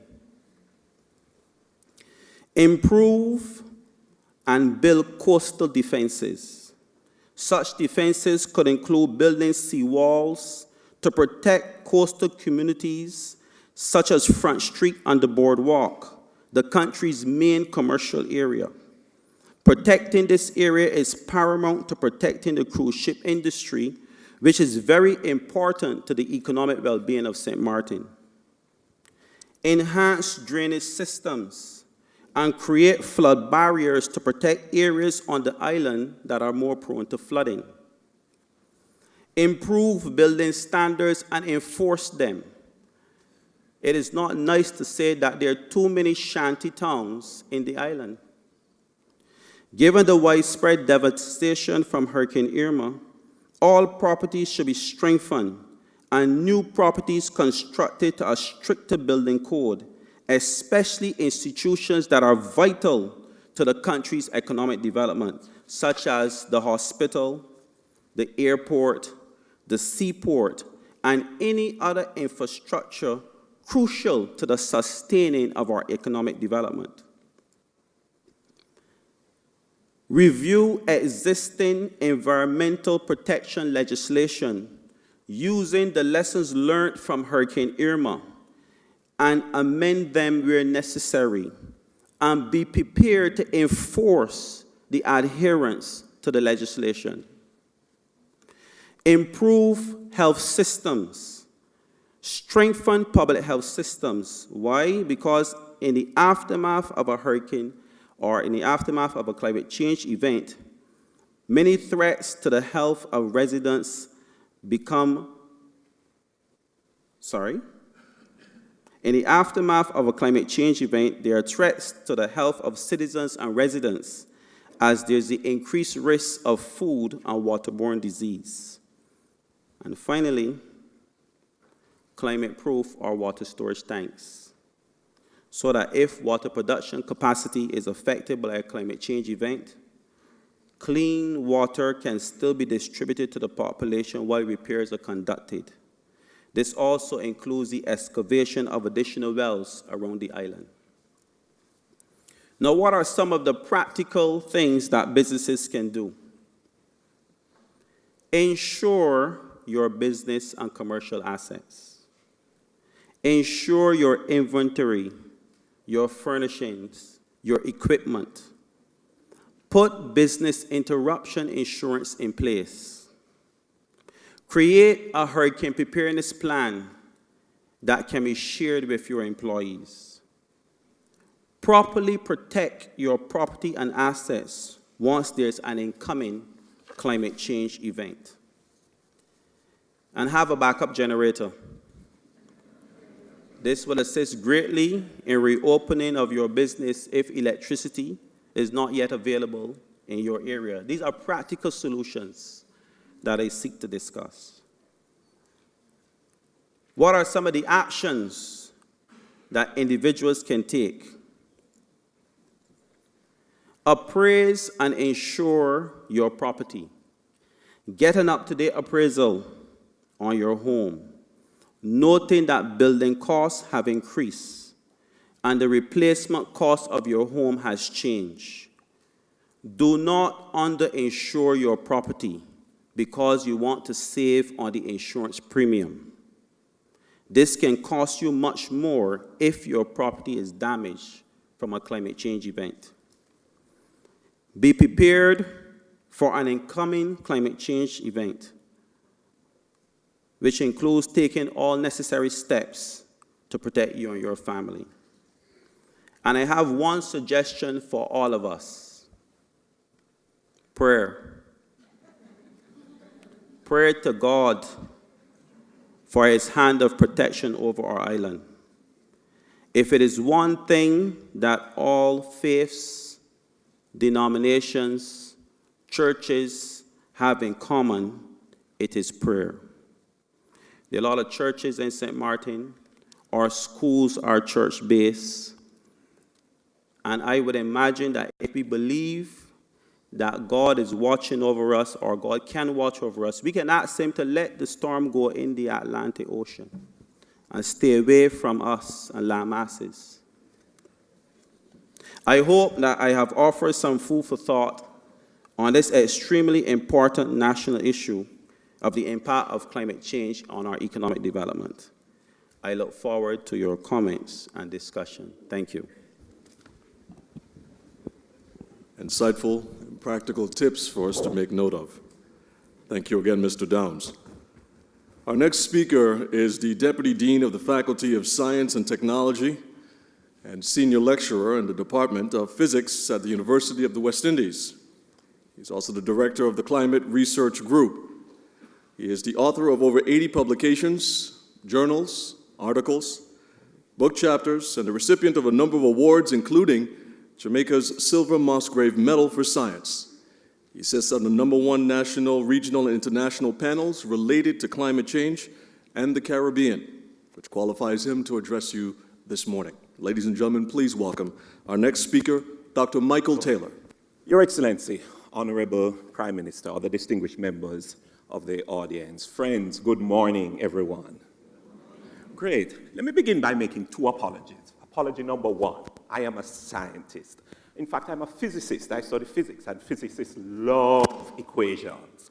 So, I'm going to present some science before you, but I'm going to spare you the equation. But I apologize, I will put some science up there on the board. Apology number two, everything I'm going to say has been said already. What do I want to do? In the four presentations so far, or the presentations so far, all that I'm going to say has been said already.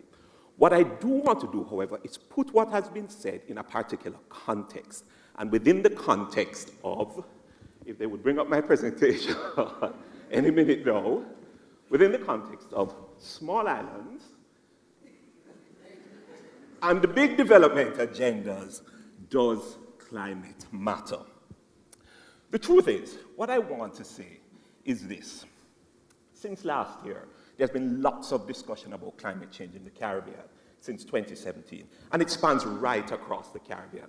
And there perhaps a discussion brings up two kinds of key questions. One, is last year an anomaly? Is it something that we are going to see again in our lifetime? And two, if it's not an anomaly, does it represent a new norm that is coming into place? And those are the kinds of questions, very appropriate questions. Why? Because right across our region is in the throes of either finalizing development plans for our various countries, or actually in the beginning stages of implementing our development plans, usually with some kind of 2030 kind of goal linked to our sustainable development agenda. So it's a reasonable question to ask, within the context of these development plans, does climate matter? Well, I want to give you the answer from the very outset. The answer is yes. And if you forget everything else I'm going to say in this presentation, just remember, yes, climate matters. And in truth, what I want to do in this presentation is give you three reasons why, in the context of development within small island states, climate matters. Here is the first of the three reasons. Remember, I say everything I've said you have heard before. Climate matters within the context of socioeconomic development for this first reason. One, our climate has already changed. If you ask me as a scientist, how has our climate changed? You have heard it already. I would say remember four things. First of all, it has gotten hotter. Cedric showed you these maps. How hot have we begun? How hot have we gotten? All of 1 degree since pre-industrial times. I say that again, all of 1 degree since pre-industrial. And I want you to if you have a little thing, make a note of that, 1 degree. It may sound small, but that 1 degree translates into more hot days and certainly more hot nights. What does that mean for me and you? It translates into an increase in our energy bill because we have to run that cooling device all through the night for more days of the year. Summer has started earlier, summer is getting longer. That's how climate has changed. So it's gotten hotter. The second way I would say to you that you want to remember is that our rainfall has become way more variable. So again, Dr. Cedric showed you, in the mean, total rainfall has not increased. But what you want to notice is that 1 year the rainfall is up, the next year it is down. The next year it is up, the next year it is down. And the variability of our rainfall is how we see the climate changing. Also, there are changes in the character and nature of rain. How does rain fall? Longer days of dry, and then when it rains, it really rains. So our rainfall has become more variable. Thirdly, we have higher sea levels. I am using a very famous beach in Jamaica, the Negril Beach, to make the point. How much sea level rise have we seen? 3.5 millimeters per year. Let me say that again, 3.5 millimeters per year. But what has that 3.5 millimeters per year translated into? This could easily have been, I think, Grand Casse Beach in the French side. In 1971, that was where the beach was. This is where the beach is now, and it translates into the loss of beach. But we have seen higher sea levels. And the fourth way I would tell you is that we have seen more extremes. So yes, we have seen that it has led to more stronger hurricanes, but we have also seen that in the last decade alone, this Caribbean region has experienced two major multi-year region-wide droughts in 9-10 and again between 2013 and 2016. You know what I'm trying to say? Climate matters because our climate has already changed. Put it all together, hotter, variable, more extremes, higher sea levels, our climate is not behaving as it used to. If I were to use one word to characterize how our climate has changed, it would be the word unfamiliar. Our climate has moved into a realm of the unfamiliar. Okay, so you're going to say, so what? Why is that important? What does it have to do with development? It has everything to do with development because of this. First of all, we are climate sensitive. All small islands are climate sensitive. Where does our sensitivity come from? One, sensitivity comes from the fact that we know our climate pattern. We know it's going to be dry, we know it's going to be wet in the middle of the year and dry out again, and then we pattern our lives around this pattern. So we plant around it, we reap around it, we clean drains around it, we send children to school around it, because we don't want any children in the middle of summer who are hot and miserable. So we make sure they're off during the hottest day. But we pattern our lives around climate. And once you begin to do that, climate becomes embedded as a part of who you are. And all of life becomes sensitive to climate. But our sensitivity also comes from the fact that we're small islands and we have these rugged interiors and we have only two choices of places to live. We either live on a steep hillside or we live on a narrow coastal plain, and any one of those you take is sensitive to climate. And then our sensitivity arises from what we choose for productivity and quality of life. What do we base our productivity on? Combinations of tourism and agriculture, sensitive to climate. What determines our health and well-being or diseases? Zika, dengue, asthma, climate. And then what about our critical quality of life sectors? Water and energy, climate sensitivity. Put these three things together and can you see that we're an extremely climate sensitive region? Well, last year proved it for us. Here is the World Travel and Tourism Council's summary of the impact of the hurricane season on tourism in the Caribbean. And they are very conservative. They make four important points. One, even the islands that did not suffer direct impact suffered from the storms. Two, almost 1 million visitors never came to the Caribbean because of the storm. Three, those million visitors would have generated almost $1 billion of revenue. And four, it may take up to 4 years for us to recover. Are we sensitive to climate? Absolutely. So my point, does climate matter? Absolutely. Climate matters because our climate has changed. With that change that we have already seen, we are introducing the challenge of the unfamiliar. Regional development, however, is premised on the familiar. We expect climate to behave in certain ways. And even when it's supposed to be bad, we expect it to be bad within certain norms. It is getting harder and harder for climate-sensitive sectors, which we expect to deliver consistently on national growth, to deliver that growth. First reason then, does climate matter? Absolutely. Our climate has changed. With that change comes a challenge of the unfamiliar. And with the challenge of the unfamiliar, development pillars on which we currently reside are becoming unreliable. They cannot consistently deliver. All right, quickly. Second reason. So reason number one is, does climate matter? And remember the answer is? Because our climate has already changed. Reason number two is this: our climate is going to continue to change, no matter what we do. And this is a kind of science that I do. So the science I do is project climate change to the end of the century. What does the climate tell us about how our climate is going to change? First, it's going to get even hotter. I told you to write down a figure of how hot we have become. How much was it? Well, Cedric already told you by the end of the century we're going to be 4 degrees hotter. However will we manage? We're going in for even hotter times. Up to 98% of the days will be hot by current standards, which translates into summer all year round. We're going to be hotter. Two, we're going to be even drier. okay? And Cedric already told you, we're going to be 30 to 40% drier, shorter rainy season, longer, more severe droughts. We're going to have even higher sea levels, you can begin to predict, you know.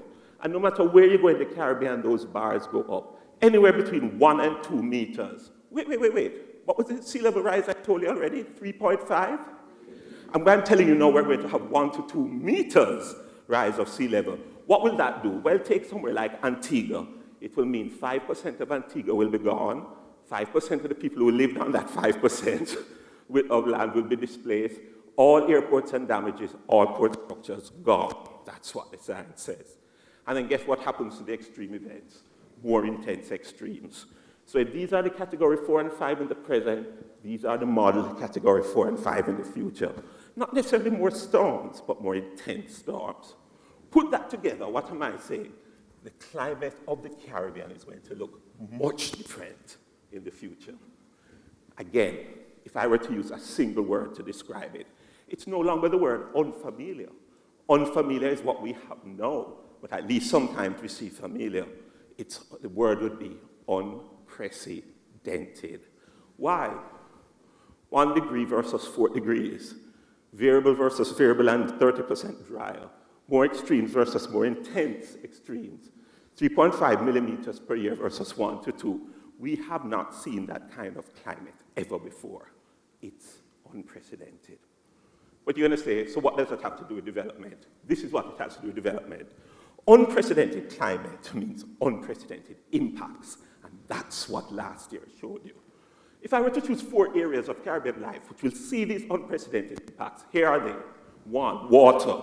We are headed into a water deficit according to the science. We will have a challenge to consistently deliver safe and adequate water. 2, food security. This is an interesting little science study which looked on where in Jamaica becomes suitable to plant, and the brown areas become unsuitable, but that's everywhere we are planting now. And the green areas become suitable, but that's the protected forestry areas. You know what we're moving towards? A competition for land simply to produce food. Food security becomes threatened. 3, coastal infrastructure and livelihood. I don't need to tell you that. But this is an interesting study, which showed how St. Lucia becomes inundated, its airports and its seaports, as we go towards the century. And we're going to have a challenge to defend coastal assets, but not just the coastal assets, but the livelihoods that they support. And then the 4th area where I would have chosen would have been health. And I don't think I need to explain to you, I've heard it.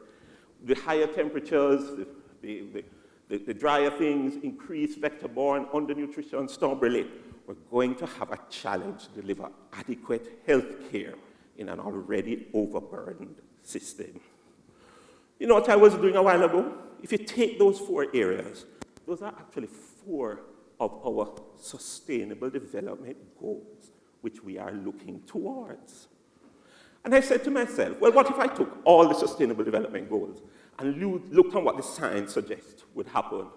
It's interesting that the science suggests that we will have unprecedented impacts in 16 of our 17 sustainable development goals, on which we are premising our national development.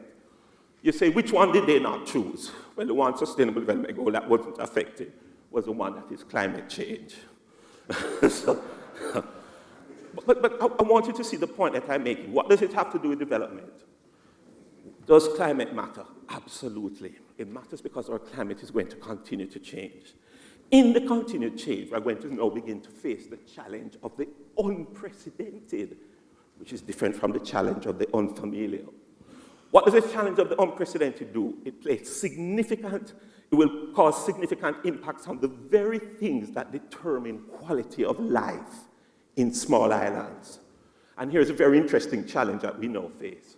We have the challenge to contend with the unfamiliar now, and at the same time prepare for the unprecedented that is to come. All right, so quickly, I'm running out of time. Does climate really matter? What's the answer again? It matters because our climate has already changed, and that's bringing in the challenge of the unfamiliar and making our current development pillars unreliable. It matters, yes, because our climate will continue to change and bring a new challenge, which is a challenge of the unprecedented. And that is going to make our development goals unattainable. The goals we are going after and premising our development plans are will be unattainable. All right, last one. I said 3 points.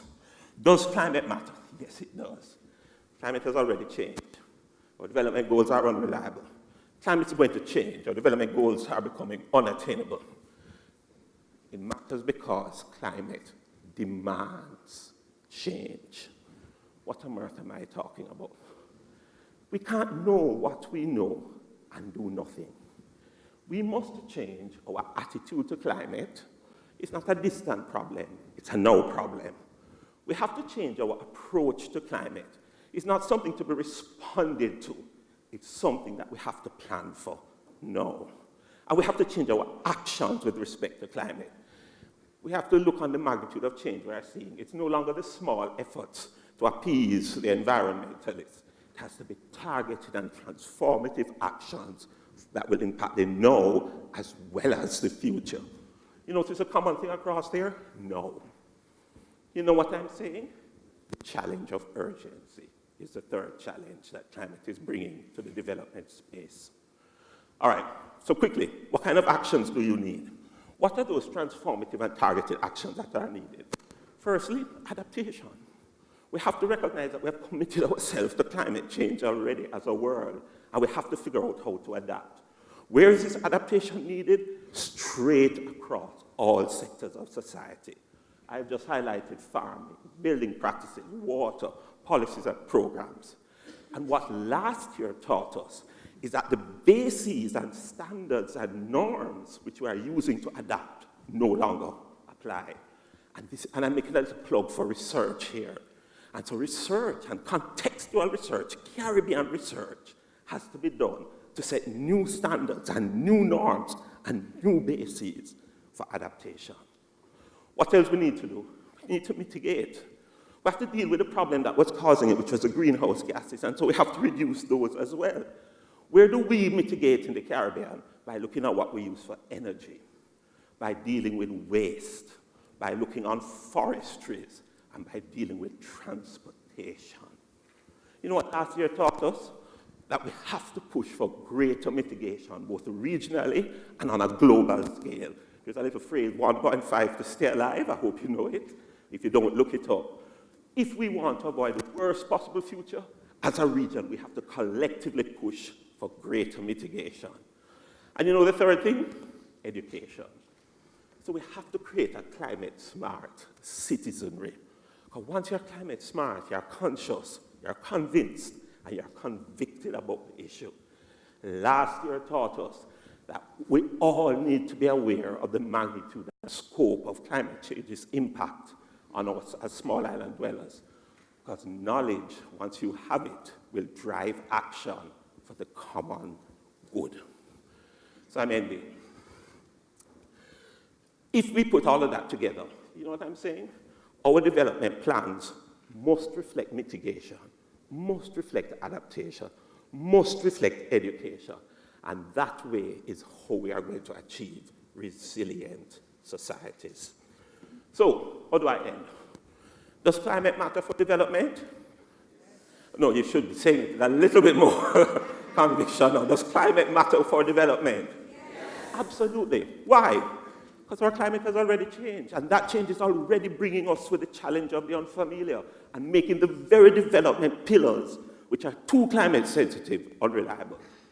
Why? Because our climate is going to continue to change, and that is going to bring a new challenge, not the challenge of the unfamiliar, but the challenge of the unprecedented.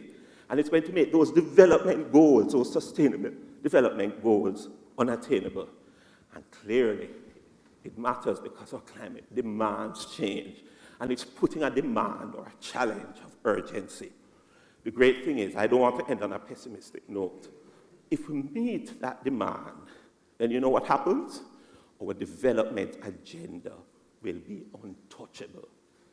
Mitigation, adaptation, education is the means to an untouchable development agenda.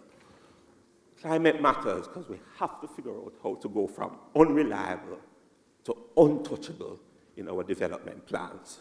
So, small islands and big development agendas. Does climate matter? Yes. Thank you very much.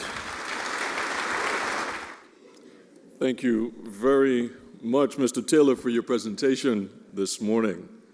So climate does matter, correct? Very good.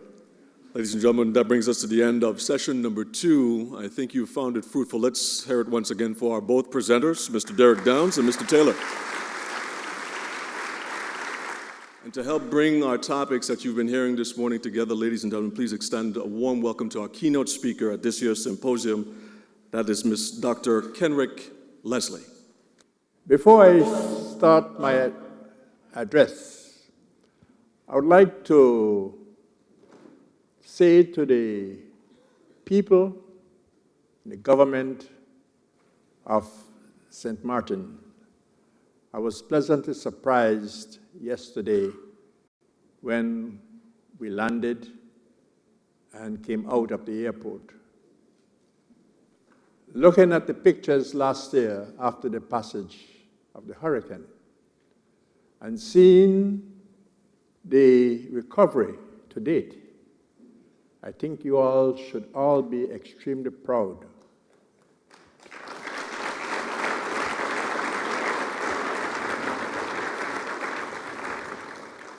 To have recovered so rapidly. I've been around the Caribbean and other areas that have experienced hurricanes of lesser strength. And the recovery takes not months, but years. And you are well on the way to almost full recovery in less than a year. So I want to once again say I was extremely and pleasantly surprised. The next thing I want to do before starting is to thank His Excellency, the Governor, for giving me this opportunity to address you today on what I consider a very important and vital element in terms of our development going forward and issues of climate change. Your Excellency, Governor Holliday, Prime Minister, other distinguished guests, members of the diplomatic corps, if they are present, representatives of the media, ladies and gentlemen. My previous colleagues and speakers gave you a full background on the issues of climate change, its impacts presently and in the future. So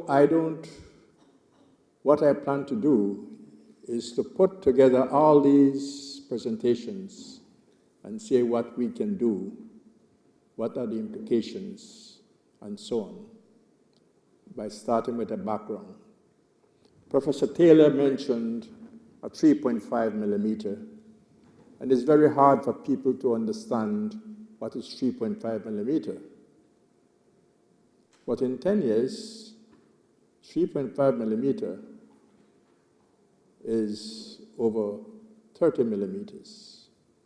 And it is about 25 millimeters to an inch. So you can see in 10 years, it's over an inch, the water of the sea would have risen. Another aspect, I listened and I decided to give 2 examples. He talked about 1 degree rise in temperature. What he didn't say, we are referring to degrees Celsius, not Fahrenheit. And 1 degree Celsius is almost 2 degrees Fahrenheit. It's 1.8 to be exact. When we look at a person and you go to the hospital with a temperature, what they check is to see how high the temperature is above the normal, which is 98.4. When you get up to 100 degrees Fahrenheit, we say you have a serious fever. And if you get up to 101, it is life-threatening. So you see, the populace of the earth, when we talk about 2 degrees rise in temperature, that is extremely significant. Because anything above 101 is life-threatening. And that is what we are talking about. Not to mention the environment as a whole. So these numbers might sound very small, but in reality they are not. So in my presentation, I will try to recap what has been said so that we will make sure that when you leave here today, if you didn't have a good understanding of climate change and what it means, you will be able to leave here with a much better understanding. I would like to start by making 2 quotations which apply directly to the topic at hand during our deliberations today. The first one is, those who cannot remember the past are condemned to repeat it. And the second quotation is, failing to plan is planning to fail. And I'm certain we don't want to be labeled with either of those 2 quotations. The first question I will then pose is,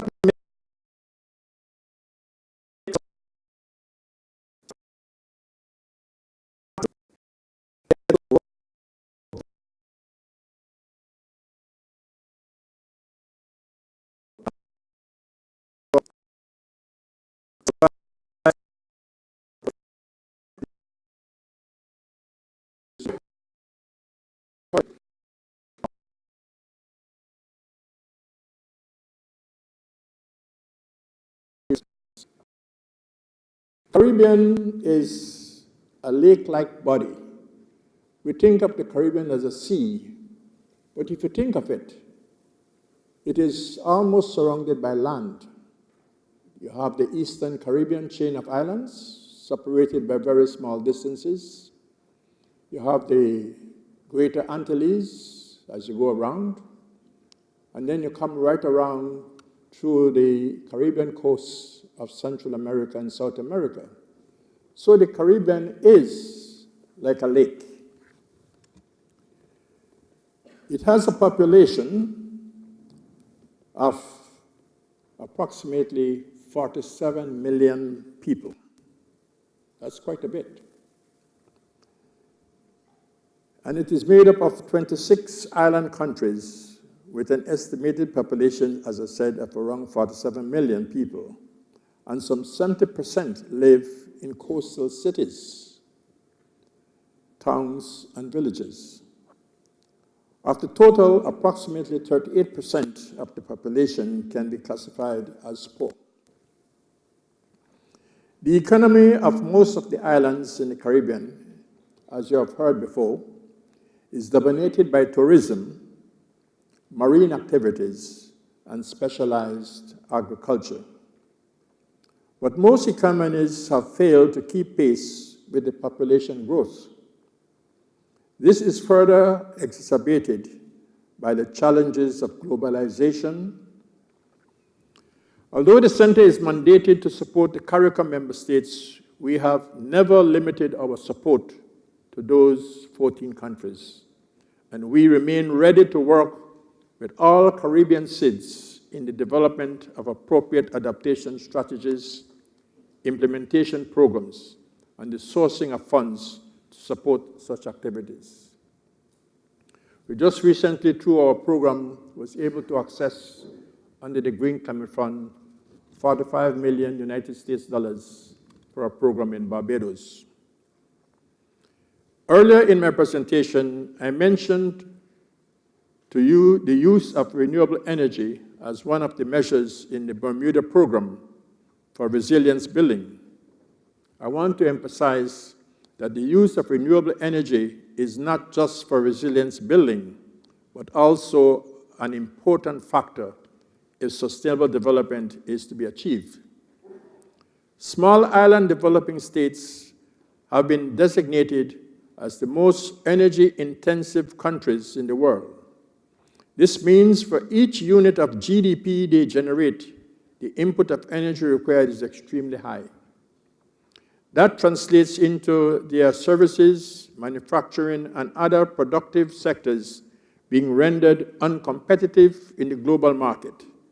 As a result, costs for domestic use of the energy are high. It is imperative that change be encouraged from a fossil fuel-based economy to one that takes advantage of the expectations of the abundant indigenous renewable energy sources such as solar, wind, geothermal, ocean thermal energy conversion, and tidal, as we plan to build resilience across the region. Aruba is doing just that. In 2011, document entitled The Green Gateway, the government of Aruba presented its plan for economic development, which included promoting clean energy. In 2012, during the Rio +20 United Nations Conference on Sustainable Development, the country announced its 100% renewable energy use by 2020. It may be useful if other states look at the Aruba renewable energy policy for possible adoption. Finally, I will be briefly addressing the issues of infrastructure in general. I will discuss 5 critical areas. The areas include transportation, housing, communication, water, and hospital. If properly addressed through the implementation of appropriate policies, damage can be minimized and recovery time relatively shortened following the passage of an extreme weather event. The importance of transportation to SIDS is only now being addressed by the international community. An announcement from COP22 in 2016 was the Declaration on Adaptation in Transport from the Paris Process on Modality and Climate Change. It identified the urgent need to integrate adaptation and disaster risk management in transportation planning and deployment. However, a funding source to support such program is still being identified. Notwithstanding, in the meantime, it is possible to significantly reduce the recovery costs to transportation infrastructure and its impacts on the economy and the population. For instance, resilient transport policies alone could decrease the impact of natural disasters on population well-being by 13 to 25% in small island countries. To achieve this, a new strategic approach to investments in transport assets management must be adopted. It must factor in climate change and disaster risks, such as the placement of transport infrastructure away from high-risk locations, physical protection against hazards, application of innovative materials and construction designs, infrastructure maintenance. I now move to building which are a long-term investment. That will last for generations. Therefore, it is important to make the right choices during construction. Building codes can help ensure high-quality buildings. Such well-constructed buildings are some of the most affordable policy tools that decision-makers can use when attempting to reduce a country's tropical cyclone vulnerability. But the codes mean nothing if they are not enforced. Strict building codes enforcement plays a major role in reducing a region's building vulnerability. Another area is communication immediately after a natural disaster. Because without communications, it is difficult to warn before, during, and after.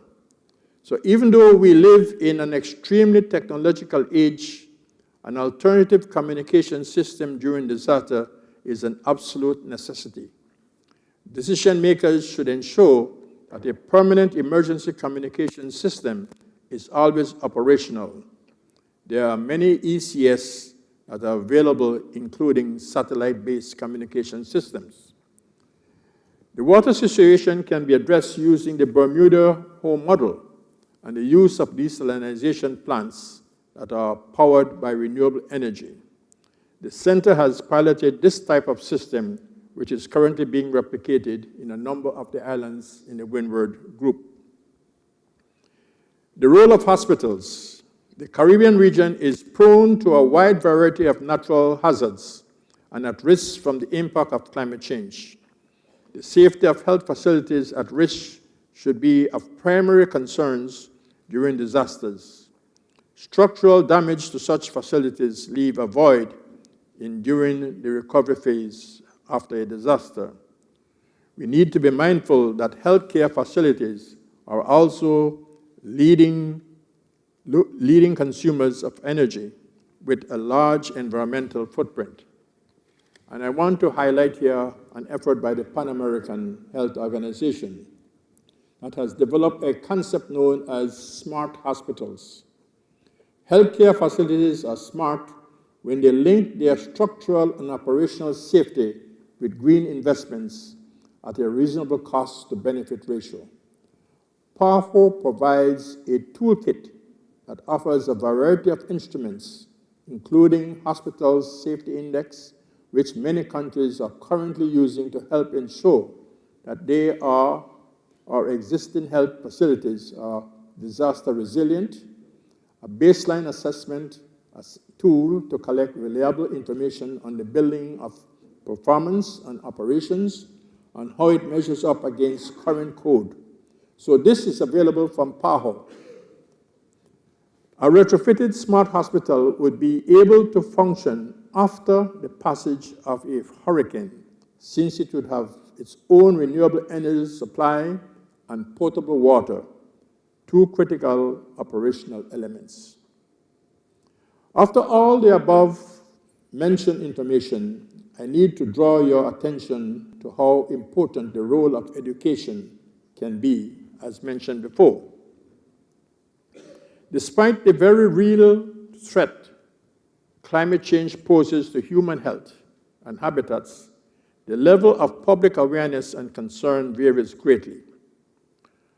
According to a study published in Nature Climate Change, education is the strongest predictor of the level of climate change awareness.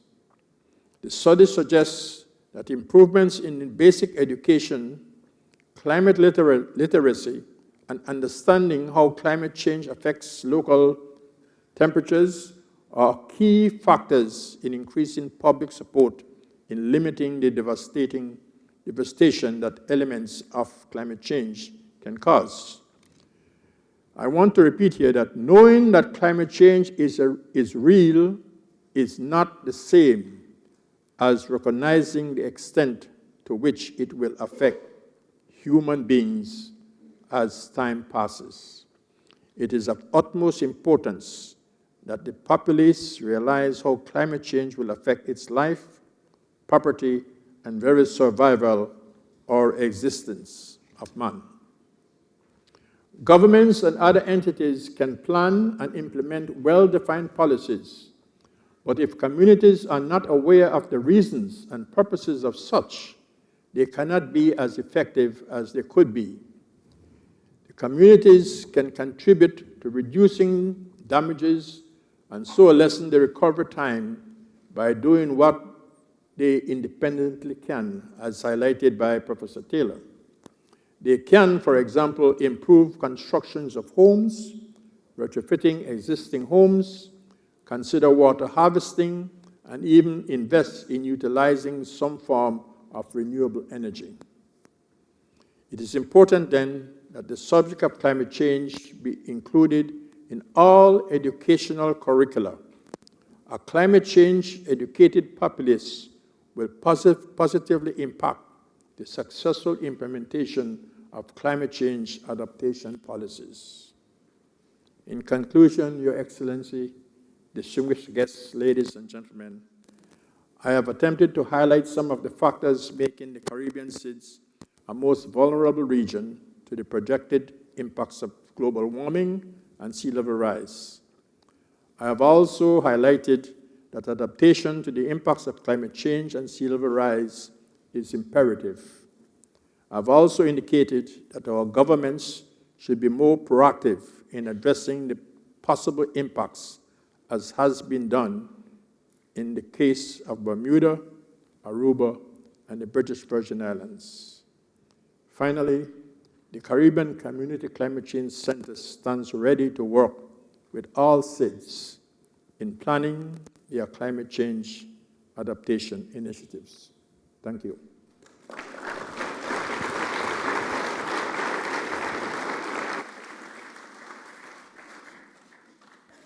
Dr. Leslie? No, I want to go one step further. In today's world, we talk about water harvesting. That is something that in the past was part of our culture, to harvest water. We had special wooden systems that we developed. It served not only to keep the water relatively cool, but also to ensure that water was always available.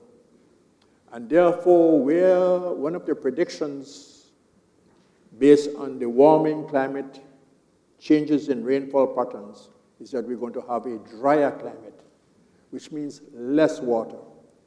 And therefore, when we talk about rainwater harvesting, we come back to our cultural, it's going back to doing that. And therefore, it helps to reduce our vulnerability to water scarcity. And therefore, that's one. I'd like to give another example that is not peculiar to Guyana, but it's true to all. We found that the Amerindians, we talk about, for instance, making our agricultural crops more temperature resilient and so on. The Amerindians been practicing that from way back as part of their culture. They were able to identify certain species of cassava and to say, we will grow this if the rain is like this, or we'll grow this one if it is like this. And therefore, the cultural part of it we have missed. We need to ensure that these things are documented and therefore can be repeated in today's way of doing things. Thank you. Anyone else would like to contribute? I very much like this perspective of cultural anthropology as a benefit to our adaptation strategies. So learning from the past, as we know, is one of the adaptation strategies, but as Dr. Taylor has aptly formulated it, that knowledge in itself is a little bit unreliable because we now face a different climate than we had before. However, knowing already what is the business as usual scenario now, or the one that we're familiar with, and knowing how it has changed to something unfamiliar, knowing that it has changed from something unfamiliar in the past because we haven't documented it, to something that we recently knew, that can help us to kind of build an envelope of what our climate can do to us and how we have responded in the past, how we've responded recently. So the cultural anthropology aspect there is important. And therefore, I'd like to really agree with the two former speakers and with you, Doctor, that traditional knowledge can be critical in climate adaptation. However, there's one thing that we need to bear in mind. Climate change can be an experience that the population or some people in the population have, but experience is not equal to reality in every case. Let me give you an example. Where I grew up in Belgium, people from my grandparents' generation would tell you, back in the days it was snowing every single winter, and we had fun in the snow in Belgium. Nowadays, there's almost no snow. Yet if you look back in the record of snowfall, there has not really been a change between the long distant past and the recent past. My point is that people tend to remember events and not remember non-events. So what they think, what they remember as the past is a fragment of the past, and they remember the events during the past, but they don't remember the non-events. So sometimes the perception of climate change is not really the observed climate change. And so that's why it is so critical to have, and the traditional knowledge from cultural anthropological studies, from sociological studies and such, and the physical science of observed climate change, so that we have a full picture. That would be. Thank you, Dr. Van Meren. Before we move on, I noticed that there's additional questions in the audience. But as was mentioned at the beginning of our session, is that we have a group of students from the St. Dominic School, my alma mater, welcome, here. And I would definitely like to give the opportunity to our younger generation to be able to ask questions to the panel. So, your question? Well, first off, we would like to thank you all for sharing your knowledge with us. My class and I really appreciate it. The question I have is, well, throughout the symposium, various strategies have been mentioned for mitigating the effects of climate change. And with regards to the greenhouse gases that are emitted from the landfill in the Phillipsburg landfill, we would like to know what measures have been taken to reduce the emission of these gases, or what suggestions do you have to reduce the emissions of these gases? Thank you. Yeah, round of applause. It's very well deserved. So the question is to the panel, what are some of the steps that are currently being taken to mitigate the greenhouse gas emissions from our Phillipsburg landfill? So I'm looking at especially our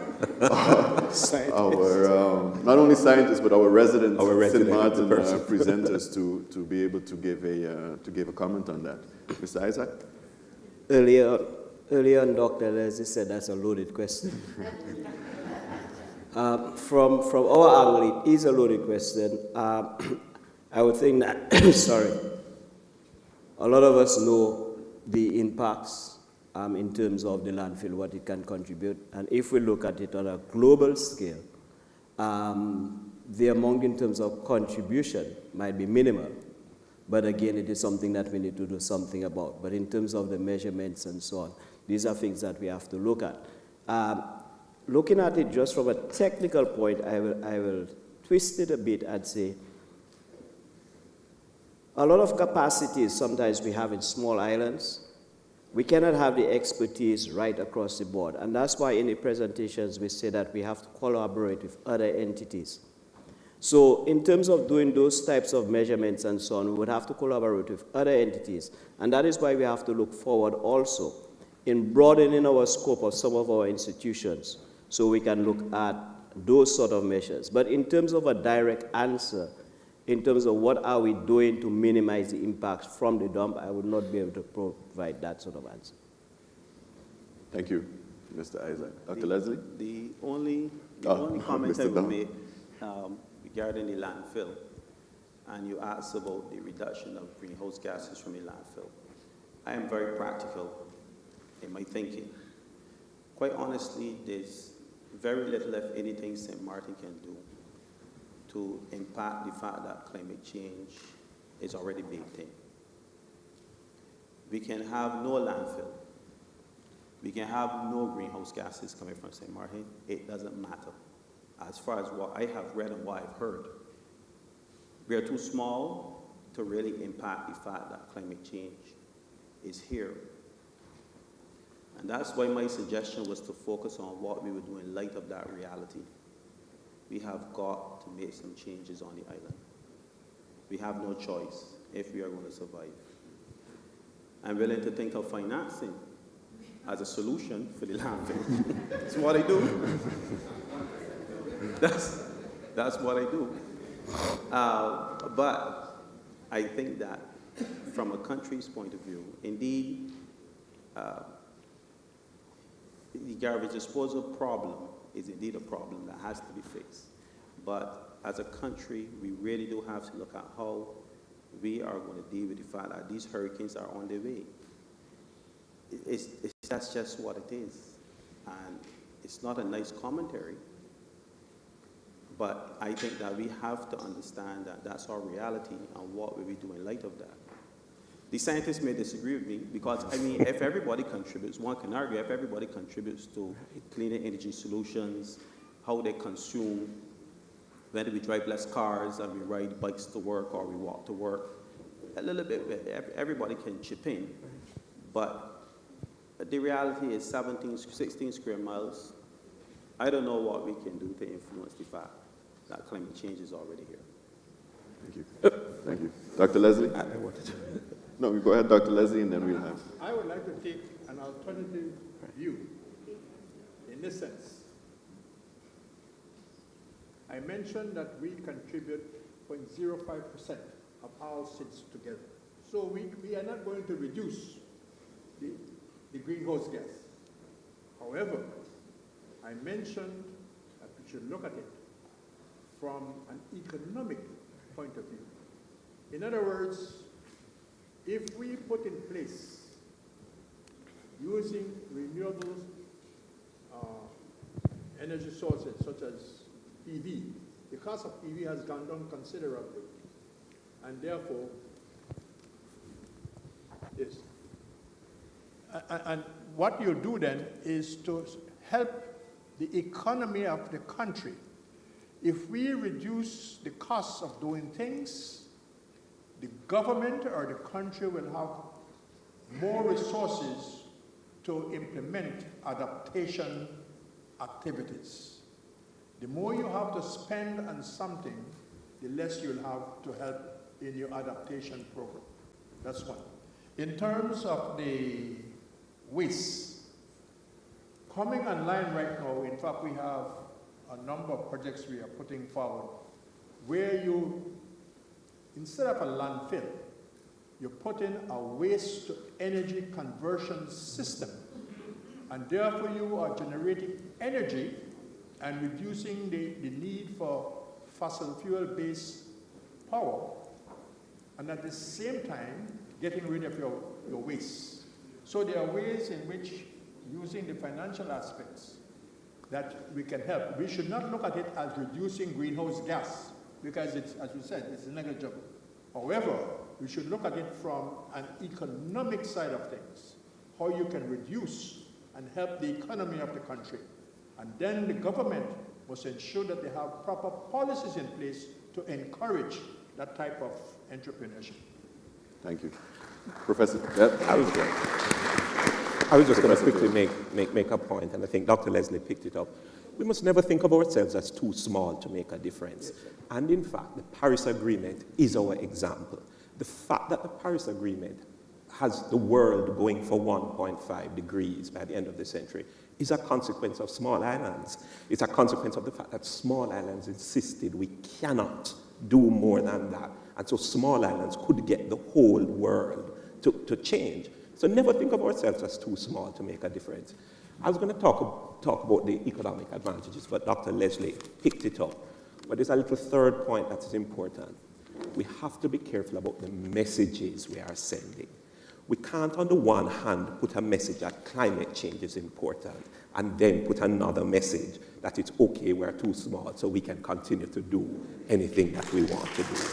We have to be consistent in our message. And so that question of waste management becomes important, especially from that point of view. Thank you very much, Professor Taylor. Unfortunately, that's all the time that we have for our question and answer session. We're only 15 minutes allotted, my apologies. But I do encourage everyone here after the session to be able to talk to my colleagues. Can I appeal to His Excellency the Governor for an additional 10 minutes. I think we have... Well, there you have it. Could I please you to just probably take all the remaining questions? Okay. Just hear them. All right, so what we can do then is take all remaining questions. So, thank you. Mrs. Arundel. Good afternoon, Your Excellency, distinguished panelists. I have a threefold, very brief question, which has to do with our coastal protection.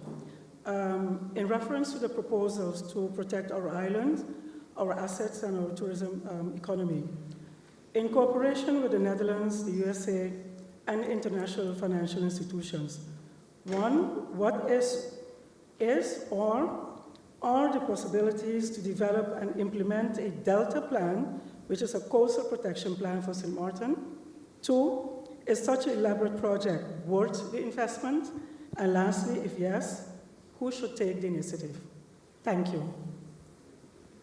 Could we take the others and then we just answer? I mean, if you like, I mean, in terms of logistics, that might be easiest. So let's go to one of the students now for a follow-up question.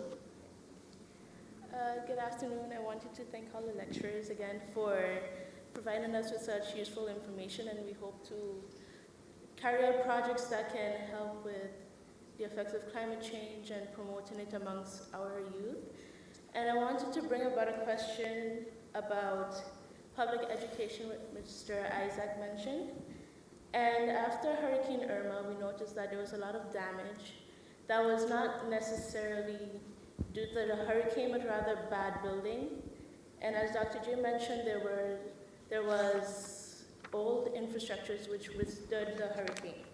So I wanted to know, as experts in your own individual fields, how do you think you can be more proactive in providing information to home and business owners, as well as contractors with the knowledge to build back with preventative measures to withstand the effects of climate change? Thank you very much. It's a very good question. Thank you very much. Mr. Bunkamper?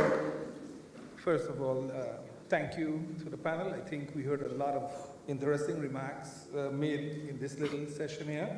I have a question to our local banking professional. How do you propose that persons and businesses are protected against being either overinsured or underinsured? Because it creates havoc in the economy when people can't build back and get back online with their lives and their businesses. How do you propose that we can do something about this? And the second question would be to the first group of presenters.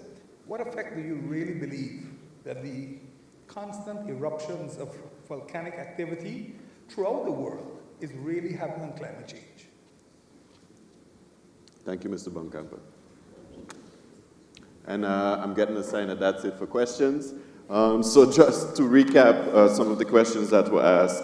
The first question from Ms. Arundel was regarding the Delta Plan. Just as a quick background, the Delta Plan is a project that is being pushed from the Netherlands in order to conserve and protect our coastal and natural resources to be more resilient to the effects of climate change. It is a regional, Dutch Caribbean regional project.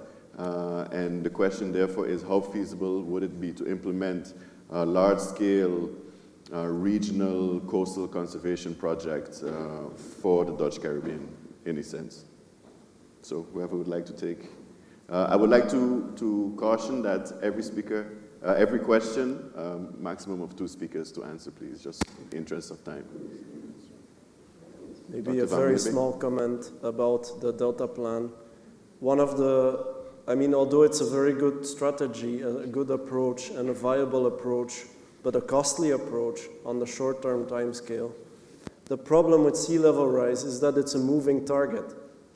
So you need to know that if that's your investment strategy, that will be a continued and renewed investment you will have to make along the years, because sea level is going to continue to rise. It's not stopping somewhere. And as you know, engineering solutions are designed towards a target. But if that target keeps moving, you need to re-engineer the solution. So that's one thing to bear in mind. Thank you. Anyone else? Then we move on to the second question from our student from the St. Dominic High School.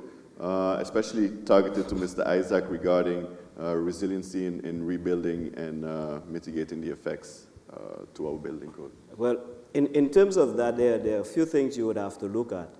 We mentioned the whole idea of building codes, and not just talking building codes, but enforcement. So that would be critical.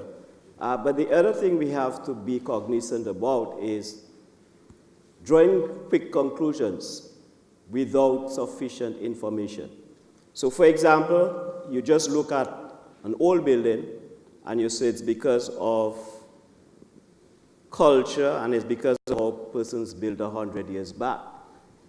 It's not always true, because for example in a hurricane you have things like vortices and so on. So the winds are not uniform throughout the system. So while you may see a building that was perceived to be strong may be destroyed, it may be a vortex or something like that that affected that building, that did not affect the building that is smaller, that came from the cultural type. So we have to be careful with that. But the most specific thing comes back to building codes and enforcing building codes and land use issues.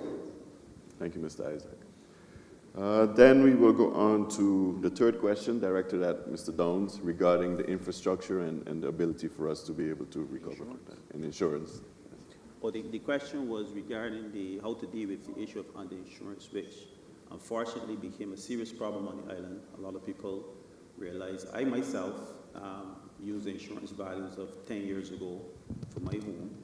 Unfortunately, I did not suffer a lot of damage, so it didn't harm me. But I think one of the ways that, especially the banking community is dealing with the underinsurance issue is that we're requesting new appraisals on properties and demanding, rather, that property owners use the replacement costs as the insured amount. Because once the insurance company agrees with you in terms of the valuation, they cannot use on the insurance when something happens. So the important thing is to get a new appraisal and use the replacement cost value in the appraisal as your insured value. Banks are insisting that this is done because at the end of the day, especially where properties are mortgaged, it is in the bank's best interest to ensure that if your property is damaged, it can properly be repaired. Because you can imagine having to borrow additional monies, especially in light of you not only have to just repair what was damaged, you have to build it better. So for a number of people, that can set you back from a financial point of view and wreak havoc in your finances. We've had the central bank had to increase the debt service ratio on the island from 37 to 55%, so that people who needed to build back because they had an issue with not receiving enough monies to do repairs, they were able to qualify. And can you imagine sustaining 55% of your gross salary going to service debt? So you can see how the underinsurance issue can wreak havoc in your personal lives. But for those properties that may not be mortgaged to the bank, people have to take responsibility and understand how underinsurance can affect you. So you're not only dealing with the deductible from the insurance policy, but you deal with the underinsurance issue. It can really put you out a lot of money. I hope that answers the question. Yeah. Thank you, Mr. Downs. I will try to respond further on the insurance issue. One of the things we need to understand, and you can correct me if I'm wrong here, sir, that the reinsuranceing in the Caribbean is not based on the Caribbean issue. It is based on the United States, like the Gulf of Mexico, Florida, and so on. So we pay a much higher premium. And this is directed now to policymakers. This is where I mentioned about the use of the LiDAR. It's so we can develop very accurately the risks in all the different areas. And that can be used by insurers to establish the level of risk wherever you build. And therefore, I'm fairly certain that will bring down the cost. That is something we need to implement as quickly as possible, making sure we have a good assessment of the different locations in an island and the level of risk, both from an infrastructural point of view and buildings. And And that, I'm certain, will help in the not too distant future if we can get that in place. Okay, thank you very much. And now, briefly, for the last question from Mr. Bunkamper, how does volcanic activity globally contribute to greenhouse gas emissions? So to our scientific presenters. I believe it was more not to greenhouse gas emissions, but to climate itself. Volcanic eruptions, if they are in the tropics particularly, and if they're especially explosive, they bring a lot of what are called aerosols into the higher elevations of the atmosphere, a part that we call the stratosphere, which is also where the ozone layer is found. When that is the case, it kind of dims a bit the incoming light, sunlight, into the Earth for a while. But just for as long as those particles are suspended in the atmosphere and before they start being chemically altered to no longer reflect some of the sunlight out. So what it means is that when there are especially explosive tropical volcanic eruptions, like Pinatubo in 1991 and El Chichon a few years earlier than that, for 2 to 3 years, the global temperatures went down by about ½ a degree, and some parts of our tropics were affected slightly more by dryness because of reduced evaporation out of the oceans. But those things are temporary. That means that after that temporary phase is gone, the global warming is continued just as before. Okay, thank you. Unfortunately, unless there are other interventions with the indulgences of the governor, that concludes our question and answer sessions. As I mentioned before, if anyone would like to talk individually to our presenters, they will have the opportunity to do so. I would like to especially thank our presenters for being available to answer the questions from the audience. And now we can move on to the rest of the agenda. Thank you very much. Thank you. We have had quite an interesting symposium here today. And to cap it off, I would like to call on the moderator and the speakers to present you with a token of our appreciation based on the excellent job that you have done in informing through this audience the people of St. Martin of the major challenge that we have before us, as well as the ideas and input in terms of what we can do to address the challenge ahead of us. I've been hearing from some of the audience, please come forward, gentlemen, from some of the audience that the information received have kind of scared us. And I even heard one of our speakers say that we should pray. Right? But when you pray, we have to make sure that we prepare as well. And in that preparation, because as our keynote speaker has indicated, if we fail to plan, we plan to fail. And I am convinced that by planning, we do have a chance to make it and make the future better. So, ladies and gentlemen, having said that, I would like to call the moderator forward, Mr. Tasha Berwoods, to present him with a token of appreciation. Mr. Berwoods, the moderator.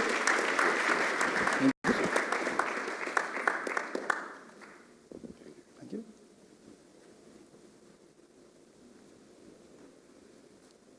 Mr. Joseph Isaac. Thank you.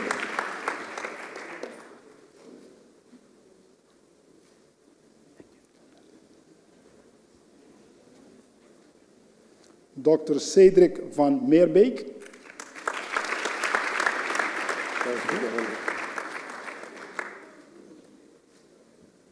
Thank you.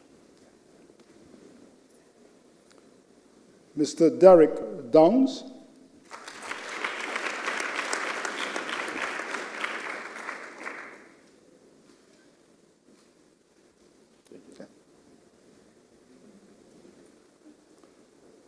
Dr. Michael Taylor.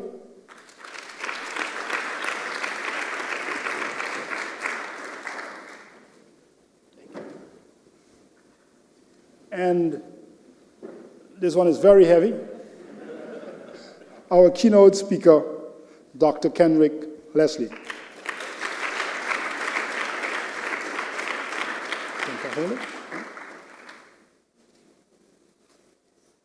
Thank you very much, sir. You see, all of the presentations are a statue of the thinker, because a lot of thought has to go into this particular challenge so that we can come with the adaptation necessary and the strategic measures that has to be taken. Thank you, Dr. Taylor. Thank you very much. Dr. Ellison.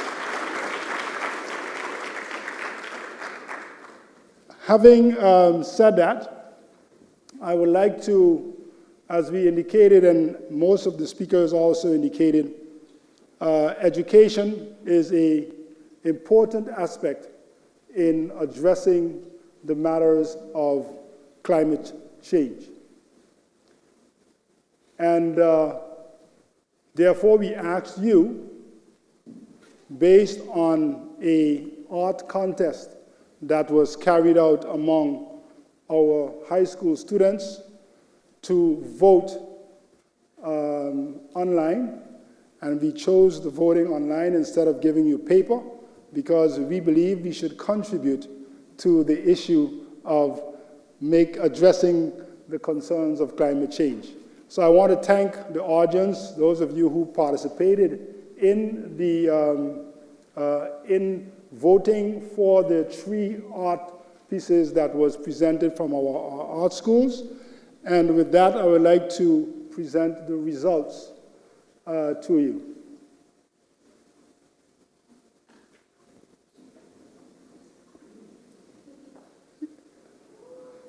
This is the number 3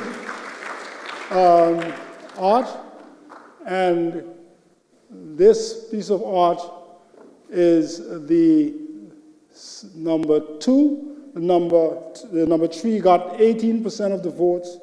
The 13%.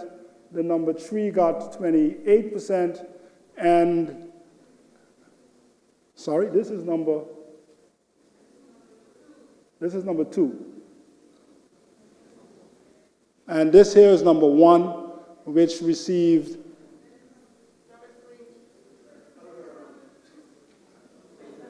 Anyway, can I have number 1? I would like to have number 1. This is the winner of the art contest. And so my intention, because we have asked the students to present their representation of what they see in terms of climate change. And this is what you scored as the number 1 art piece. And for that, I think our students deserve a round of applause. And to recognize our students, I would invite all 3 of them to my office, because unfortunately they are doing exams and could not be here this morning, so that I can also give them their recognition and try to pass on some of the lessons learned here this morning, because I have learned a lot myself as well. Ladies and gentlemen, I would like to call our Prime Minister forward, because today was about the issue of a call for strategic action.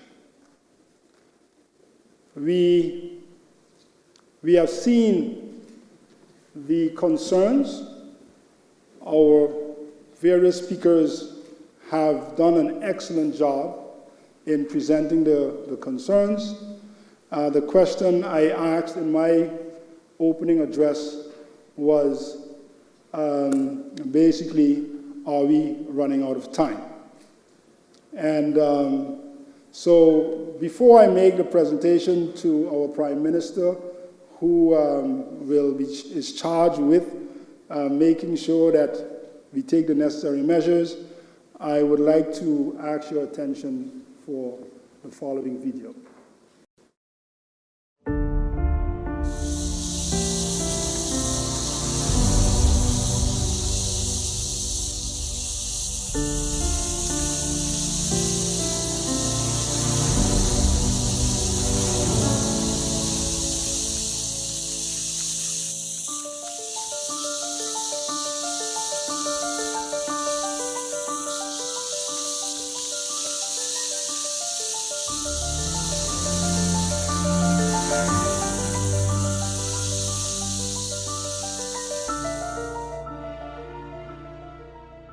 time is running out. And I would therefore like to present you with a token.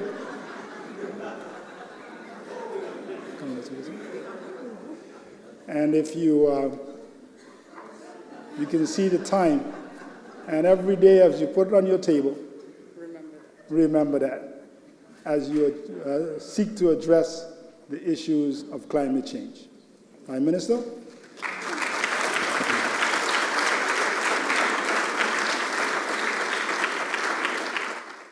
Thank you very much, Excellency, for your gift presentation. Ladies and gentlemen, as we're closing out our program, the final aspect of our program calls for a vote of thanks, and to deliver that on behalf of His Excellency Governor Holliday, please extend a warm welcome to the chairperson of the organizing committee for this year's symposium, Mrs. Emilia Thomas. Distinguished delegates, ladies and gentlemen, all protocol observed, I bid you a good afternoon. I feel privileged and honored to have been given the opportunity as chair of the Symposium Organizing Committee to propose the vote of thanks before this distinguished audience and to who all have contributed to this 7th Annual Governor's Symposium on Climate Change. During today's proceedings, it has been often emphasized that small island states are at the front line of climate change. It is our hope that you have enjoyed and benefited from the dialogue and that it has been inspiring, effective, but most of all, informative. A symposium like this one would not be possible without the efforts and dedication of many persons. I therefore, on behalf of His Excellency Governor of St. Martin, Dr. Eugene Holliday, hereby thank everyone who has been involved in the planning and realization of this event in less than 2 months, I need to add. First of all, I wish to express my profound gratitude to the members of the organizing committee, who I hereby invite to join me on the podium.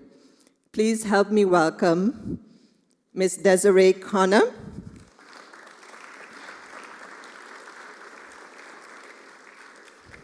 Mr. Silvanico Pauletta, Ms. Dianara Phillips,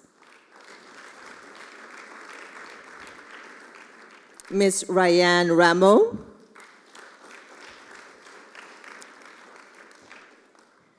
and aide-de-camp to the governor, Mr. Patrick Treisberg. Thank you all very, very much for your time, effort, and dedication to this event over the past couple of weeks. A special thanks to the staff of the Cabinet of the Governor. Special thanks to our Honorable Prime Minister, Leona Romeo Marlin, for your remarks from a government's perspective. A sincere word of gratitude to our keynote speaker, Dr. Kenrick Leslie. We are grateful for your insights that you have imparted on the effects of climate change and its impact on small island states. A deep sense of appreciation is extended to our featured speakers for accepting the invitation.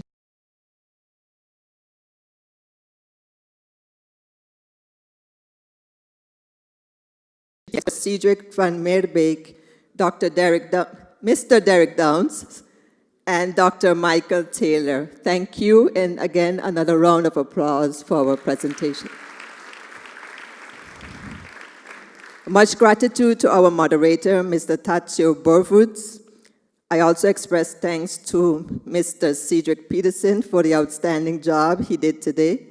A great sense of appreciation to the management and staff, as well as students of the Charlotte Brookson Academy of the Performance Arts, the St. Martin Academy, and the Methodist Agogic Center, as well as the interviewees as featured in the video, Climate Change from the Perspective of Our Citizens. A special thank you to the students who participated in the art contest, and congratulations to the winner and the runner-ups. A special heartfelt thanks and appreciation to the entire staff of the American University of the Caribbean School of Medicine, Mr. Ramutar, Mrs. Sumita Ellising, Mrs. Serboni, the technical crew, Dariano, Sean, Dennis, Gerard, and in particular the Executive Dean of AUC, Dr. Heidi Chumley. Thank you to all the vendors for your services here today, and also to Mrs. Fabiana Vanterpool Arnell. Thank you, thank you, thank you. Thank you to the audience for being here as well. This would not have been possible without your presence. Thank you very much, Mrs. Emilia Connor Thomas, for the vote of thanks, and of course, the members of the organizing committee. Ladies and gentlemen, with the vote of thanks being established, I want to thank you very much for being a kind audience and, of course, working with us despite little hiccups here and there throughout our program. But I'm sure that everyone found the information meaningful, and of course, we encourage that your discussions can go on after the symposium about today's topic.